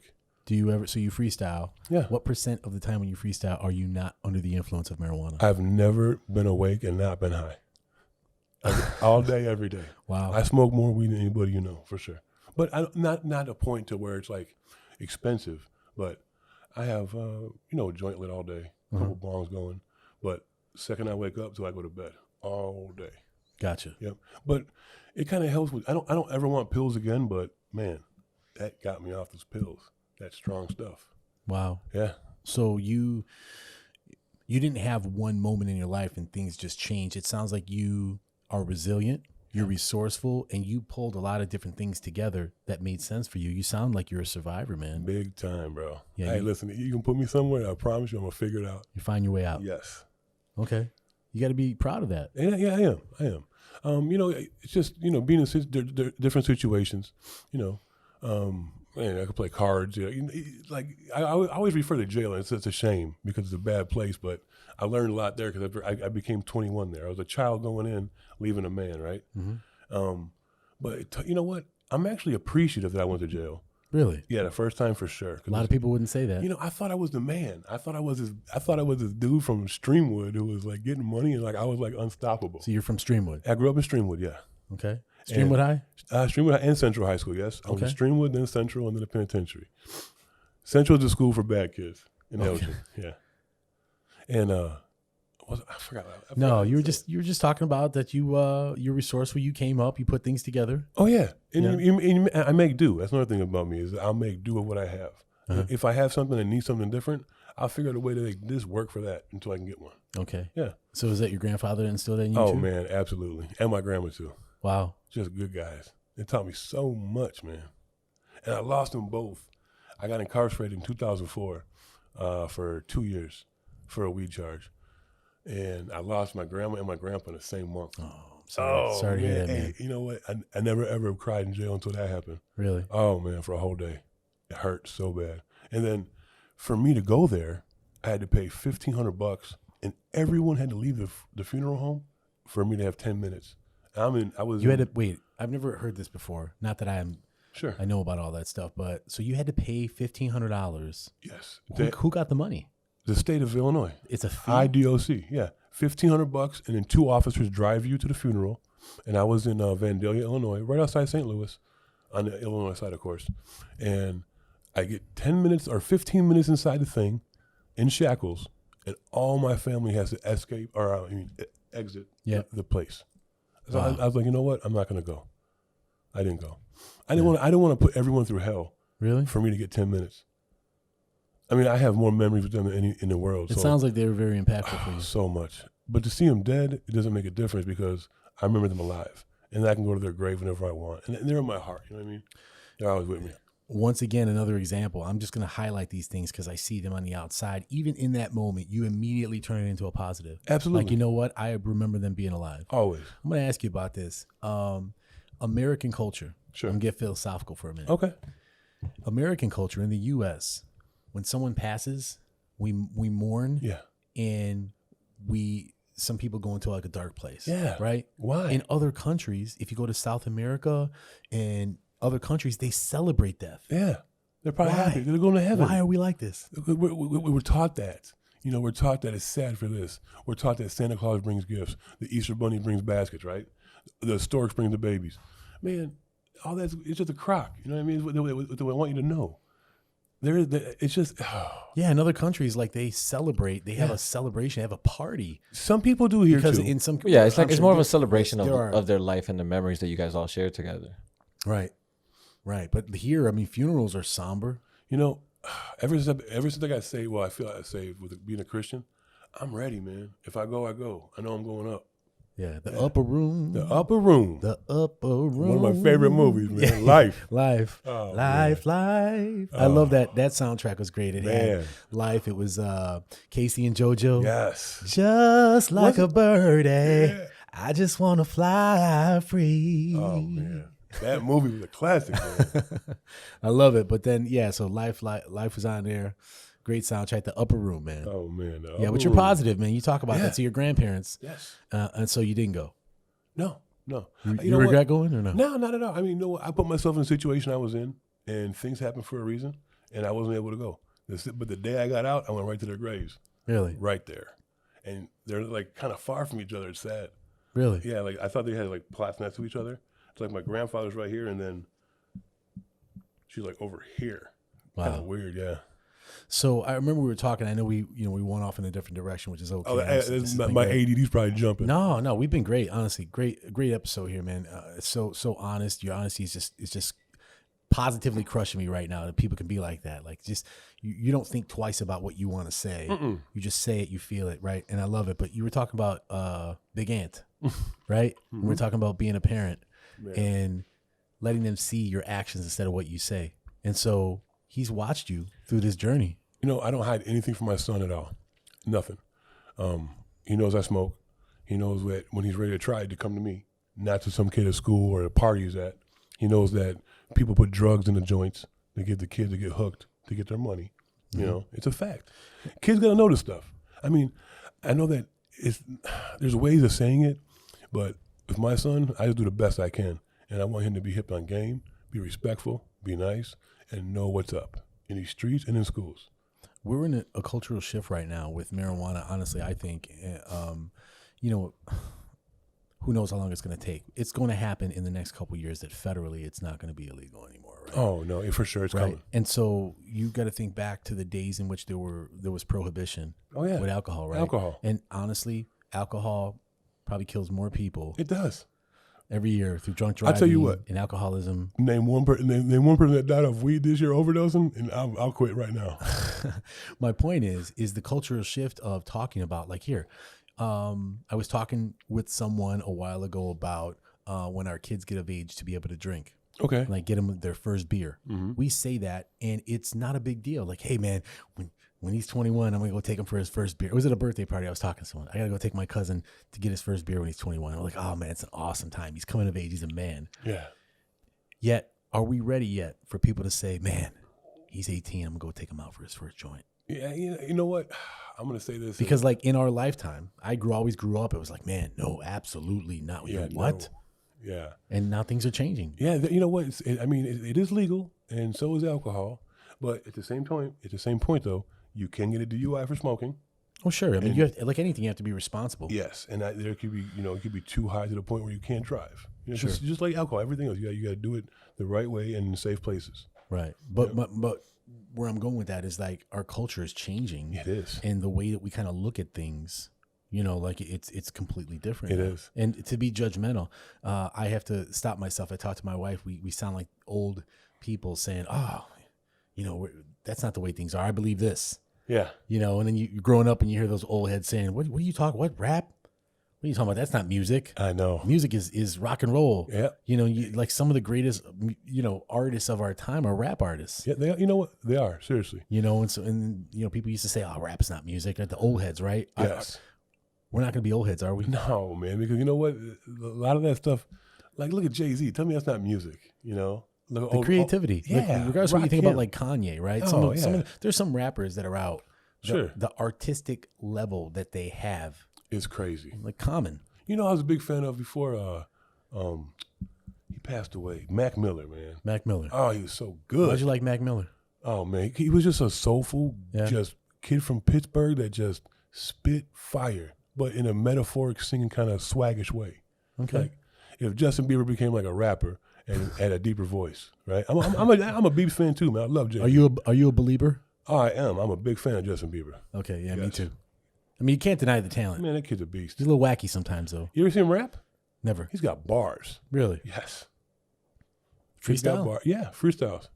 About 10 years ago, about a Rolex and something else, but he killed it. Okay.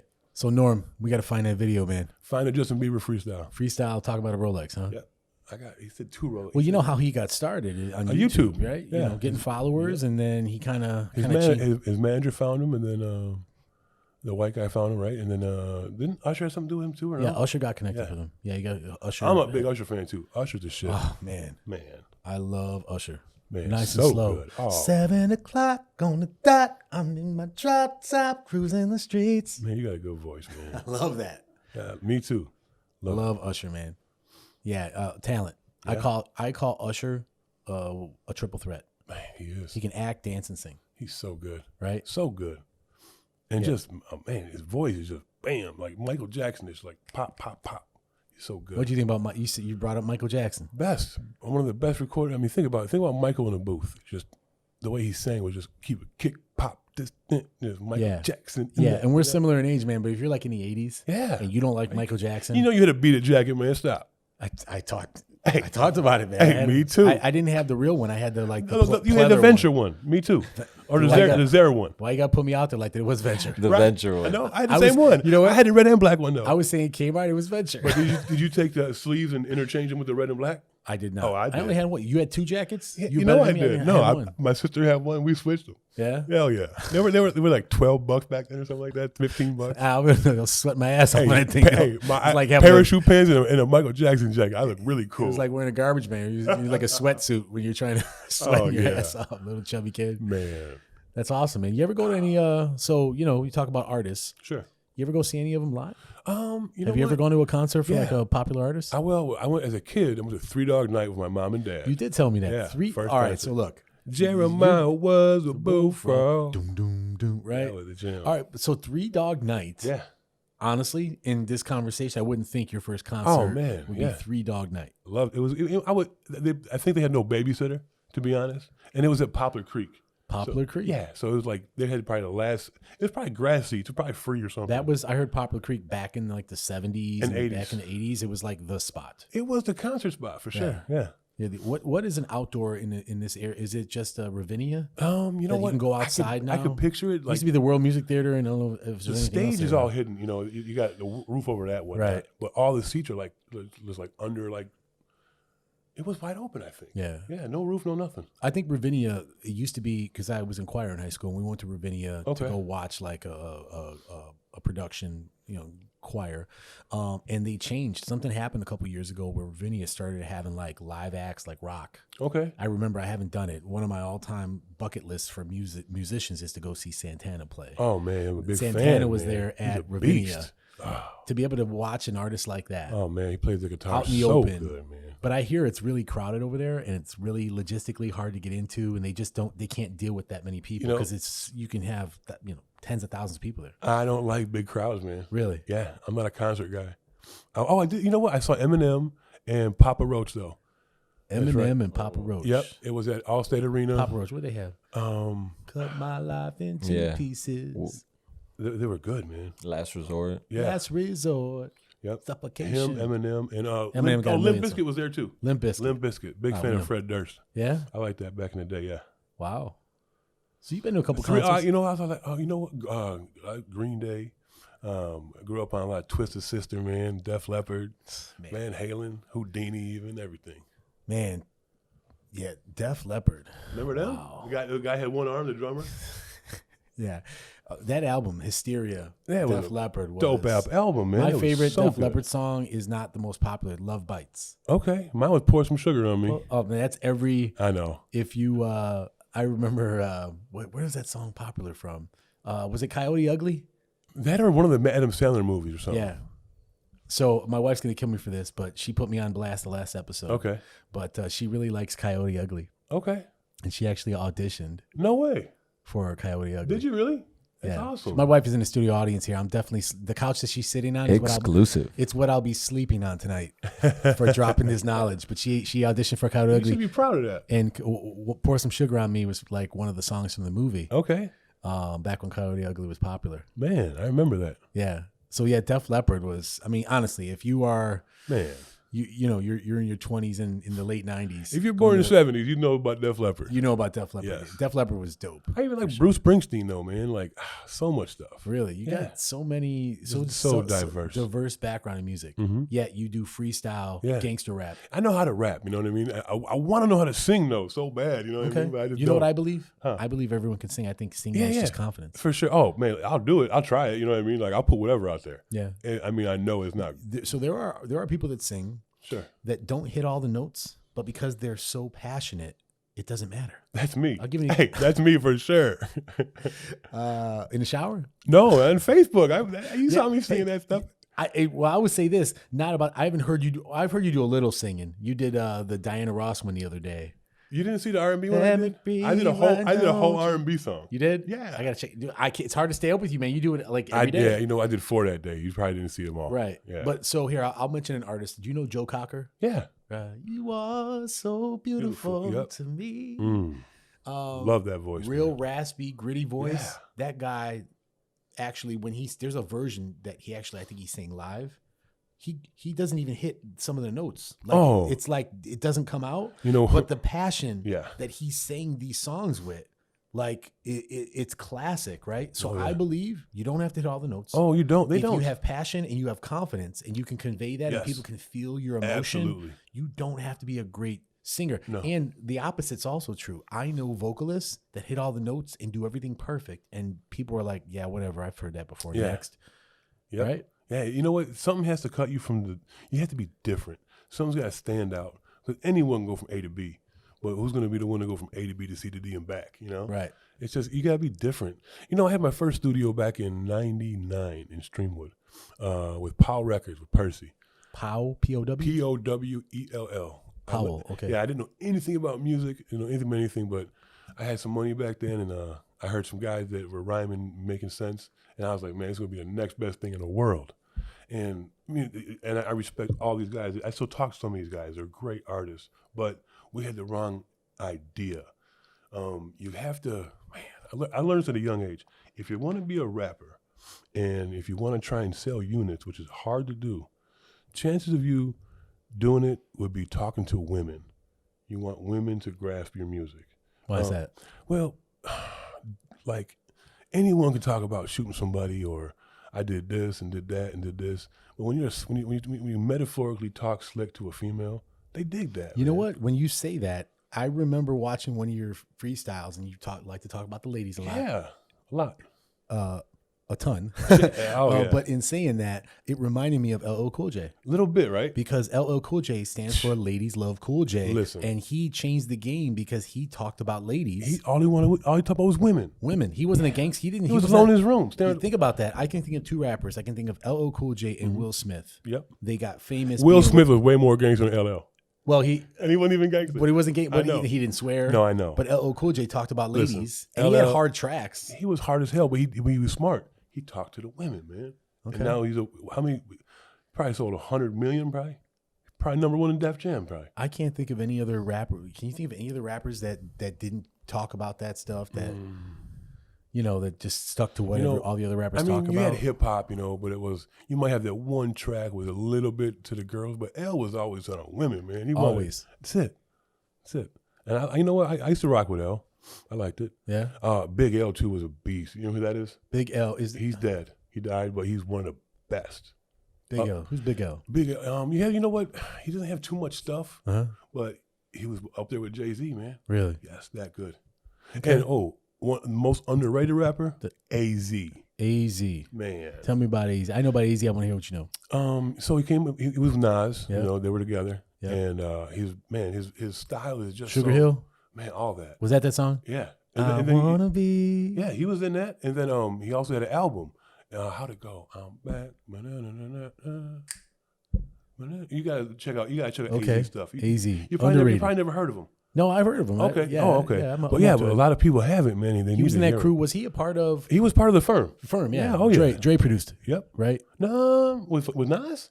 No, Dre. I remember this because when Dre did "Forgot About Dre," okay, he in the song he says the Firm flopped, Oh, okay. You See, know, I thought Columbia had meaning Nas. like because Firm, it Yeah. was this critically acclaimed. It was going to be huge. It was like Foxy Brown, Yeah.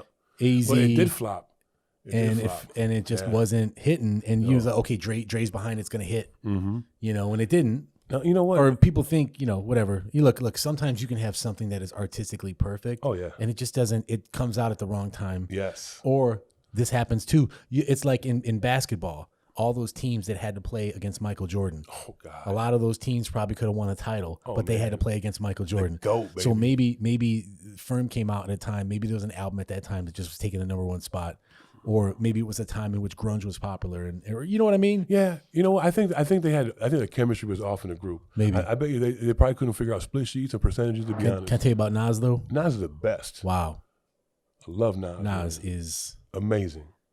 Could you Stillmatic. say he's underrated? You know Or what? do you think people know who Nas is? I think that if he had more commercial songs, people would probably know him. Yeah. But he's just a hip hop has heart. You know what I mean? Nas is just Nas, bro. I mean, he's the shit. Yeah. Amazing. Illmatic, Stillmatic. Oh my god. So other hip hop artists you like? I know hip hop. I love Mobb Man. Deep. Oh, I love Mobb Deep too. You know, I like Pimp C a lot, man. One of my Okay. favorites.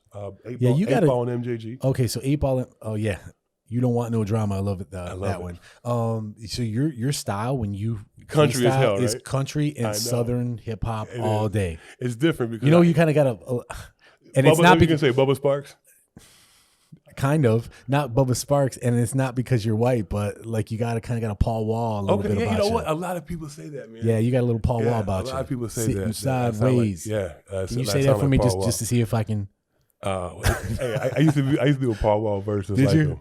How do kick off these things? He's like, I'm posting on the mailbox. I'm in the box. Like, he said something about being posted on the mailbox. I'm a Paul Wall fan too, though. You know what? He's a slick dude. He's so I don't know if he's still popular now, but I think for Halloween, if you were Paul Wall, yeah. It'd be you know, funny, he lost right? a ton of weight too. He did, and he's doing the grills. He's got a lot of money. You know, that's how he got famous. Yeah. Him and I think if you think about grills, you think of him and Nelly. Absolutely. And Right? he probably sold Nelly his grill. Paul Wall's a beast. Paul- He's a hustler. But he was like He was real big. Yeah, he was. 3 bills at least. Yeah, he was. And he's like super skinny now. And then he tried to bring out Kirko Bangs. Kirko. I thought Kirko was going to make a little noise at first, but he fell off. Yeah. Yeah. You never know, man. And I think rap too, it's very saturated. Oh God! I always listen with YouTube and everything else. It's easy for some if they're hot, but if you're gonna to sell one song, good luck. Right. You ain't no one buying that. You better talk to the women. Well, Hey, I think you got the blueprint, man. The way that you're doing it, you're cool either way. But I think you put stuff out, and if you decide that you want to start doing tracks again and putting things out, I mean, you got SoundCloud account now. You have followers. Sure. I definitely think after people watch this stuff, you have such a story behind you. sure. If you can find a way to put that down and really lock that story down, I think people are going to resonate. It's going to resonate with them, and they're going to be drawn to you, man. I appreciate that, and I'll never say that I couldn't do nothing because I could do anything. Yeah. But like, I think that maybe as a ghostwriter, or like a hook, or being 45 years old, you know what I mean? It's to get on as a rapper, man. It's like, man, it's a long shot, We've talked about that before. Yeah. Let me ask you this, man. Why?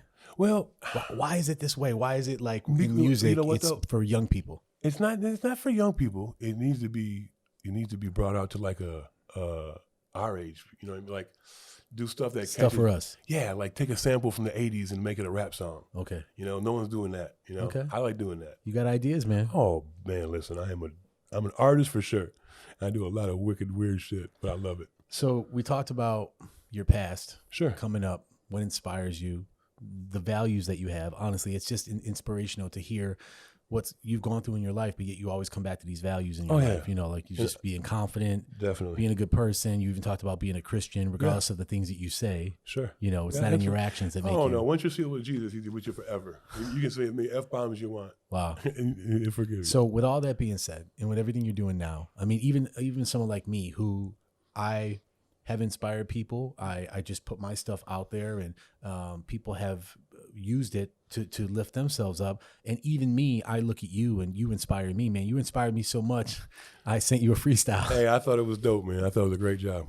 Great effort, too. And you messed up, but you know what? You got right back on it, man. That's all that matters. You know why I did that? Because I wanted to show, well, first off, just flat out, you just got me excited. Good. You know, I'm like, how man, are this those guy's serious. Right. We got to do something. We're going to, but I'll just sing the hook. All right. That's all. I won't rap. Why not? I don't know. You're gonna do a 12. I don't do 16 bar verses. My wife can't be in the room though, because she wouldn't be. She's like you. She's Is like, she gonna laugh? She's real. Keeps it real. Look, she's right there. She keeps it real. Are you gonna laugh at if it's corny, if it's not right, she's not gonna be able to keep a straight face. Then you're gonna laugh too.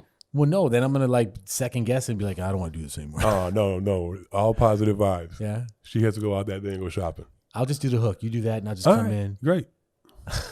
I'm down, man. Awesome. So I got a big question for you here. Sure. So you got a story, man. And I think in life, someone's life, you're supposed to find your story, right? Your origin story. Sure. Why you're here, what it is that you're passionate about, what you love, doubling down on that, and being able to tell a story to someone, like a movie. You know, Joe Rogan is, we're doing this podcast and he's like the top of the mountain in terms of podcasts. He is. And he says, find a way to live your life like you're the hero of your own story. That's dope. Right? Yeah. You're the hero of your own story, that you That's true. rise above, that you can look back and be like, man, you went through all that, man. You were incarcerated. Yeah. You had you were overweight, you're almost, all my whole 500 life. pounds and you did all that, yet you still stay positive, you're raising good kids and you're encouraging people and you want to give back. Yeah.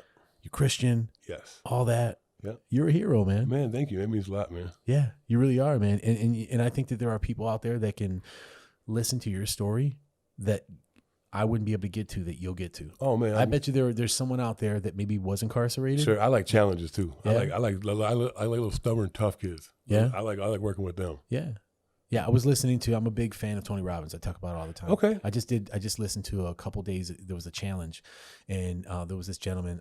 The name escapes me, but he talked about when you want to help people and you want to be inspirational, you have to find your dot, and the dot is like the world is a big circle. Sure. And that's everyone and all their different interests. And as the circle gets closer, you get more specific in the people that resonate and will follow you. Yes. And you want to get it to the point where you have this small circle of people that they eat up everything that Big E says. Everything that Big E talks about, they're like, man, I was incarcerated too. I lost 225 pounds too. I did keto and I can't work out because I have a bad knee. I like weed too. Yeah, or I like weed too. I like the ladies too. Yes. Right? You know what? Honestly, I'm like, to describe myself, if you didn't know me, I am a thuggish hippie that loves women and good weed. Wait, can you say that again? Because this needs to be on a I'm business card. Thuggish hippie that loves women, good weed, and I'll talk about it all day and all night. You just did what they call like the ultimate elevator pitch. Like in one sentence, everybody, now they know you. Yeah. The tone. I do have a tone, man. I got a great tone for rapping. If I get into a good funky You do tone, got a radio voice, man. Oh man, You got me all day. I will finesse an ear. Awesome. I'm gonna break a mic while I finesse an ear. So I'm going to ask you, I just got one last question. Sure, anything, and then, man. I always talk about songs. I have a question. Well, what's up? Can I have some water, please? Absolutely. Thank you. We're going to keep this thing rolling. It's okay. All right. We're going to get you some water over there. We're going to get a producer going to help you out here. We'll get to... Thank you so much.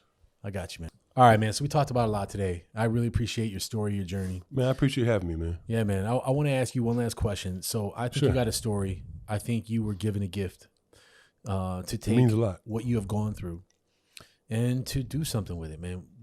What are you going to do with this now? Now that you know this, that you've overcome some, you're still, it's never over. In life, No. you're not winning and losing. You're ahead or behind and where you want to be. But you have a gift and you have a story, you have a message, and you have a higher calling to be that messenger. Yes. What do you want to do with this I now? want to have my son be the next something, man. Yeah? Yes. Okay. And everything would just be perfect. Okay. Yeah. Do you want to do anything with your talent? I mean, you know what? If something happens, I'm not going to duck and dodge nothing. It'd be great, but I'm not going to expect anything. But if it comes my way, that'd be an extra blessing in my life. Okay. Because For that sure. way your expectations are like, it doesn't matter what happens. Yeah, it doesn't matter. You know what? If I die tomorrow, my son can go watch 1 million videos of me freestyling about some knucklehead stuff on Facebook. It's interesting that you say that because I feel Music's forever. putting it out there on the internet, once you put it out there, it can be a bad thing too. Sure. People are getting lit up now because of stuff they said 10 years ago. Absolutely they But are. stuff is out there forever. Someone's going to listen to this one day when they're scrolling Yes. 3 o'clock in the morning and they find this I guy hope Big so. E Yeah. and they were incarcerated and they're heavy, all that stuff. And then they're going to watch this Yep. and they're going to see and they can Google me and be like, man, everything that guy talked about was facts. He didn't lie about nothing in his verses ever. Right? Yeah. Kept it 100. Kept it 1 million. 1 million. Yes, sir. All right, man. So I appreciate that. So, every episode we try to find a song Okay. that either talks about the episode or the theme of what I'm talking about. All right. And like I said, you got me freestyling. I'm not a rapper. I'm proud of you for doing that, man. You inspired me. It takes balls to put your video that you're not confident. You're probably like embarrassed of it. And you're like, man, these guys are going to laugh at me, man. I wouldn't say I'm embarrassed. I can poke You fun of weren't myself. comfortable. It's not my thing. Like if Did I you think I was going to laugh at you? I think you would be like, oh, okay, young buck. No. Hey, you know what? Man, you have no idea. I'm so different, man. Like, just to see someone even try and do one, I'm like, man, good stuff. I see them all the time, and they suck. Yeah. I'm like, man, good. I love it with a heart. Yeah. And so you got bars. I actually need to do more stuff like that. Stop overthinking and just do stuff. Just do it. Yeah, don't Wilding out, think having about fun. it. When it's with music, Absolutely. if you feel it, just do it, man. Right. Like Nike. So we learning from each other today. Yeah. We both got something out of this. Absolutely. So the song that I picked it's a 4 artists. It came out in the late 90s, early 2000s, called The Best Man I Can Be. Mm-hmm. And it's by Tyrese RL, who was actually in the group Next that sang Too Close. Okay. Right? I said Tyrese Genuine. Yeah, man, I love Genuine, man. We talked about Genuine, trust me. 9 o'clock. Next. On it. Wait, Norm. 9 o'clock. Next. You got to watch the other episodes. And then Case. Case is the other artist. Like him. And so The Best Man I Can Be. Yeah. And It's deep, so man. the hook is like, what can a brother do for me? Right? Yeah. It's So, real, though. It is. It 'Cause is. usually it's nothing. Well, right. So we're two big, Yes. burly dudes Yes. sitting there encouraging each other. Oh, man. Every right? day. It just doesn't happen all the didn't time. even man. know, like, I never met your wife before you, but if I see you guys working out, I know because of Danny and Keto, I just like, I try to show love to everybody. Yeah. That's But doing it's the same not thing. common. No, it's, Women, I see like 2 girlfriends Yes. that hang out with each other and like, all right, girl, I'll see you later. I love you. Yeah. Like they're friends and they like women show that to each other. Yes. And men are hard. Yeah. Oh, Men man. are like, hey, bro, all right, Joe. I'm holler at gone. you, I'm gone, Joe. I'm Joe. gonna holler at you, man. Holler at your boy, yeah. Mhm. Right? You do your thing, right? You know what? Because dudes are scared to show emotion, man, and they're scared to be sensitive, and they're scared to show a softer side because they feel that they have to be masculine and just like this Popeye type dude that's gonna just, oh man, I'm Big E and I'm a rapper and this. Man, I'll help an old lady cross the road, man. I'll bounce somebody out of jail. I'll go above and beyond for anything. But doing that for your brother. Doing it for the person and for God, for Right. Jesus, for sure. Well, and not to get spiritual, but you can get spiritual. Those that believe, well, just Yeah, I some want to keep people it. don't, I want to sure. include everybody. Oh yeah. And that everyone is brothers and sisters. Absolutely. We're all brothers and sisters, We're all- right? yeah, So we all- I think what that song means is, what can a brother do for me? Mm-hmm. Is what can my brother do for me? What can a brother? Like on this episode, what we did for each other. Yeah. I can help you up when you were down. That's Yes. another line in the song. What can a brother do for Man, me? that song's deep, man. Right? But so I think it's a deep song in that way. There's some lyrics that I want to talk about. One, the big line in there is, it says, I have issues with my confidence. Yeah. Right? Yes. And so each of them, they take a verse. Okay. And they're talking.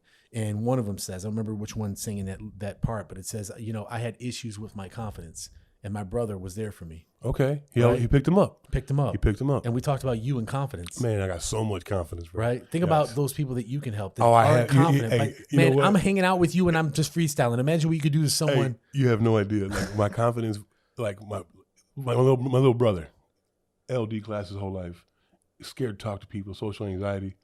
I'm like, come on, man, you with me. And then he had a little new confidence to him, I try to build him up. I try to bring out good qualities of people and let them know what they got, Yeah. Whether it would be like, you can make a good sandwich or, man, you just anything. I try to pick out something good about this person. You know what I think you'd be good at? I think you'd be good doing like a keto cooking show. I'm going to. Like a podcast? I'm doing it already. For like, I am. guys that. Listen, I'm doing a keto show, marijuana and CBD show, and Okay. and it's gonna be called Triple B, Bros, Bud, and Bars. We're putting it out there, and it's Triple gonna- B, baby. Don't And go you're gonna record it. I'm in. Yes. He likes all that. I'm going to do it at a restaurant in Plainfield called Dolce Vita, and I'm going to try and do maybe 6 episodes, maybe 7 episodes, and I'm going to try and get like a guest rapper to come and do a freestyle at the end of it. Man, if you ever need some little old me to come in and sing, Can I do your theme song? We met for a reason, Triple B. What is it? 3 B's again? Bros, Bud, and Bars. Bros, Bud, and Bars. Right? No, we're gonna, with Big E. I got the beat for it already though. It's a sample. I might get in trouble, Okay, well, but it's Earth, Wind, and Fire. It's pretty dope. Okay, we don't want to put too much out there now. We gotta wait, give him a little taste, right? I'm gonna wait till I want to wait 250, and I want to look a little bit better before I do the show though. Well, maybe I can help you with that. All right, see how the symbiotic relationship. No, you look great, man. Thanks, man. Appreciate you. So I'm gonna talk about the lyric in the song there. Sure. So it says, "I made a big mistake. Okay. Feeling so ashamed. Gotta keep the faith."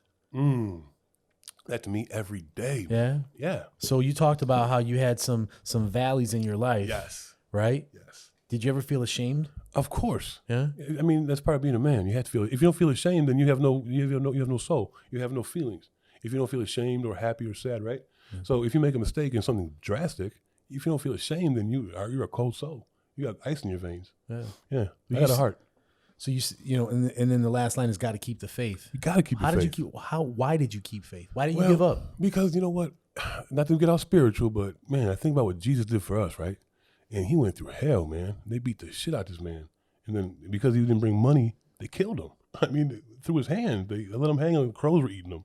Like he did a lot for us to, be able to live forever, and I really appreciate that in a different kind of way. Okay. I don't go to church. I don't preach. I'm a Christian. Jesus died for my sins, and I'm blessed with the Holy Spirit. And it's real. Absolutely, man. Last line in there I want to say in the song, it says, "For the rest of my darkest nights." Okay. At the end of my darkest nights shines my brightest days. He's waiting for his girl. He's lonely. He's lonely in a funk. He loves life, but he needs his missing piece. It's coming. Yeah. That's what I think about that. Yeah. Mm-hmm. So the best man I can be, that's the song that I picked. That's this episode. I love that, man. I think it just encompasses everything for you. What are we? We are men, Yep. grown men. Absolutely. Been through ups and downs. Oh, man. We're fathers. Yes. Right? Absolutely. We're just trying to get right and keep things moving forward and taking what we learn. And we both learn something new. We both learn probably every day being our age. You can always learn something new every day. Always. Yeah. You never, ever, you can learn something. Yep. I have a close friend, and he said something to me that always stuck with me. Because when I turned 40, I had some thoughts about it. Like, man, I lost all this time, right?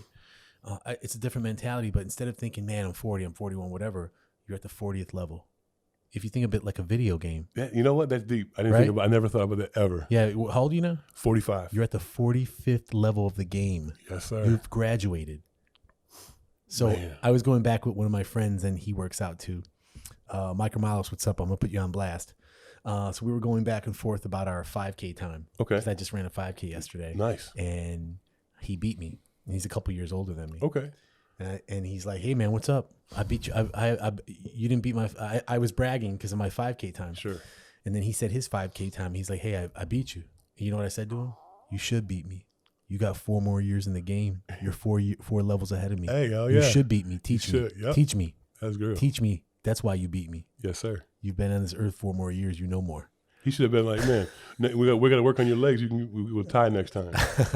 It's all love. I know. But so in saying that, the mentality of you've graduated to the next level. Yes. I'm actually give a shout out. My boy Rico, you're the one who told me that. And so Big ups to Reek, man. Rico.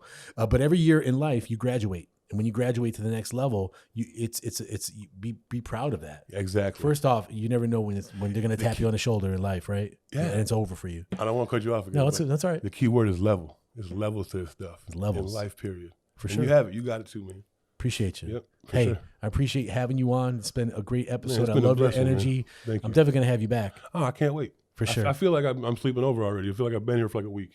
So I'm very comfortable here. All right. So for those that want to check out Big E, I know you're on SoundCloud, but I don't want to take that. Can you plug yourself? Tell people where to find you. If people want to learn about you, where are you? Where can they see you? You can catch me on SoundCloud at soundcloud.com/Big E Music. You can catch me on Instagram it's at 420BigE _.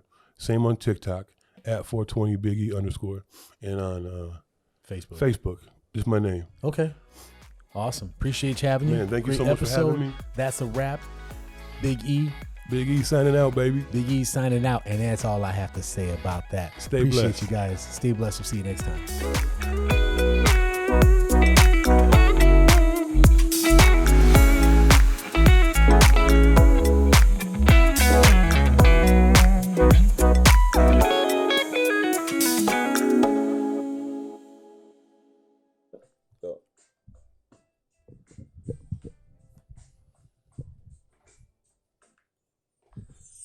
Just vibing, baby. Yeah. Yeah. Hey, look. Big E. Welcome. Hey. All you people. I'm here with the Big E. Doing it sexy.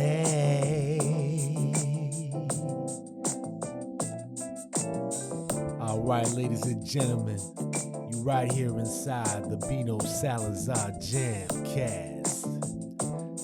We about to hit you with something for that ass. That's right.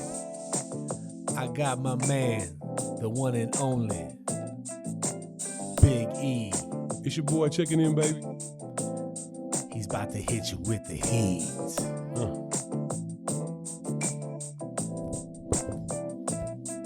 Easy days, baby. Look. Hey.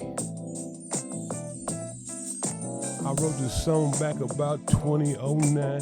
Still got flavors, baby, still got time. Bad girls coming, baby, coming like a faucet. Big brother on it, baby, and I'm just a toss it. Toss it up, baby, get it how you wanna get it. Big brother on, slow it down, baby, do it. Drag it through the mud, baby, came out the mud. Flipping bricks, fuck it, I'ma talk about it all. Ain't scared of nothing, baby, only fear the Lord. It's Big E talking crazy over I still make mistakes, but still scrape it. Ain't nothing but a bump on the knee, baby, naked. Look, I hit blocks, baby, running like a It's just mistakes, baby, cause I got it critical. I'm higher than giraffes, ass nigga doing it. House smell like skunk, my baby mama hating it.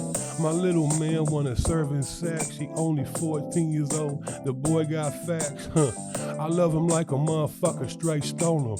Look at him wrong, baby, boy, you meet the demon. Look, it's Big E, nigga, come giver. I give a fuck about nothing but the booty giver. Look, I like white lace and pretty toes in. My feet's off cooked, I feel kinda offin'.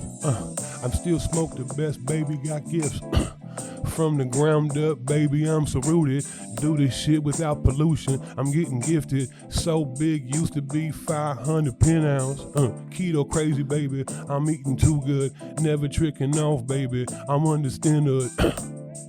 Yeah, Big E, that's right. Baby, papa,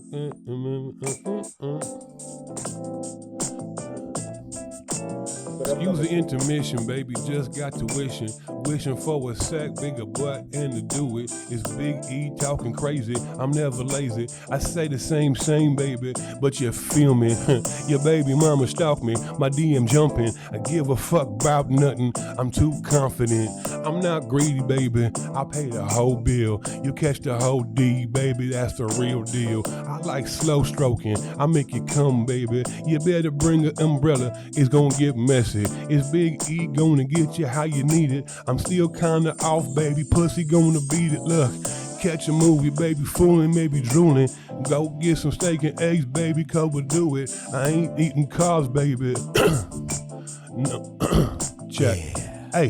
Hey, we're gonna skip the carbs, baby, get the kissing. Slow toast, baby, get it on like a genie. Look, make a wish, baby, I make it happen. Your man can't do it, baby, style like I got it. Look, a big brother gotta do it all for others, like a helping people, call me positive and get it. I'm dodging problems, baby, breaking through like a wrecking ball. Big E talking crazy, baby, you gon' get it off. Make people move their feet, I gotta get it groovy. I'm feeling kinda sexy, baby, wanna come and see me. I got a couple girls hitting the ground, they wanna come sleep over, baby, can't do them all. Time is money, baby, I'ma get it on. Check my watch twice, baby, gotta wipe it off. You could wipe me down like a motherfucking Boosie song. It's Big E, baby, all I do is poo bomb. Pushing freight, baby, CH is my broker. It's Big E, tongue slayer, bed provoker, the big brother, undercover. I like to bring it. It's Big E talking shit, baby, just bring it. Look, I did my first podcast, it was simple. Simple math, motherfucking, and I got them dimples. Green eye shitting on them, baby, cause you want it. It's Big E talking crazy, baby, don't flaunt it. Look, a big brother got it on like he had to. Run through balls like running backs and masters. Shout out to, Yeah, that's right. That's enough for something. Yo, they call him Big E. That's all right. Big E doing it real big right here inside the Bino Salazar Jamcast. And I'm Bino Salazar. We're going to catch you on the flip side. There might be a solid 8 in there to go. This is my first song I wrote in my life. That's Reese.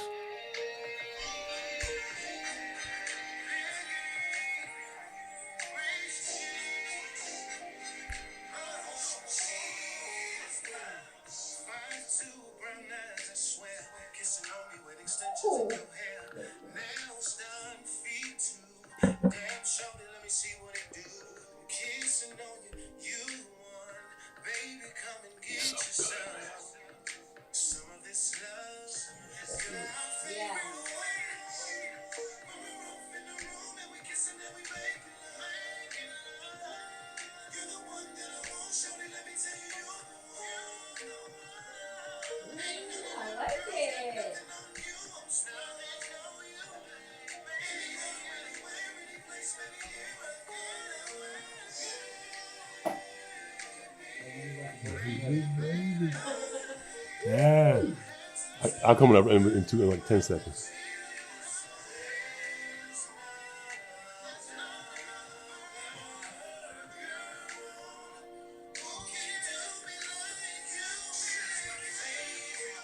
Catchy as fuck, man. I wrote that shit, man. All that. Here comes this is my first feature right here. This is 12 years old.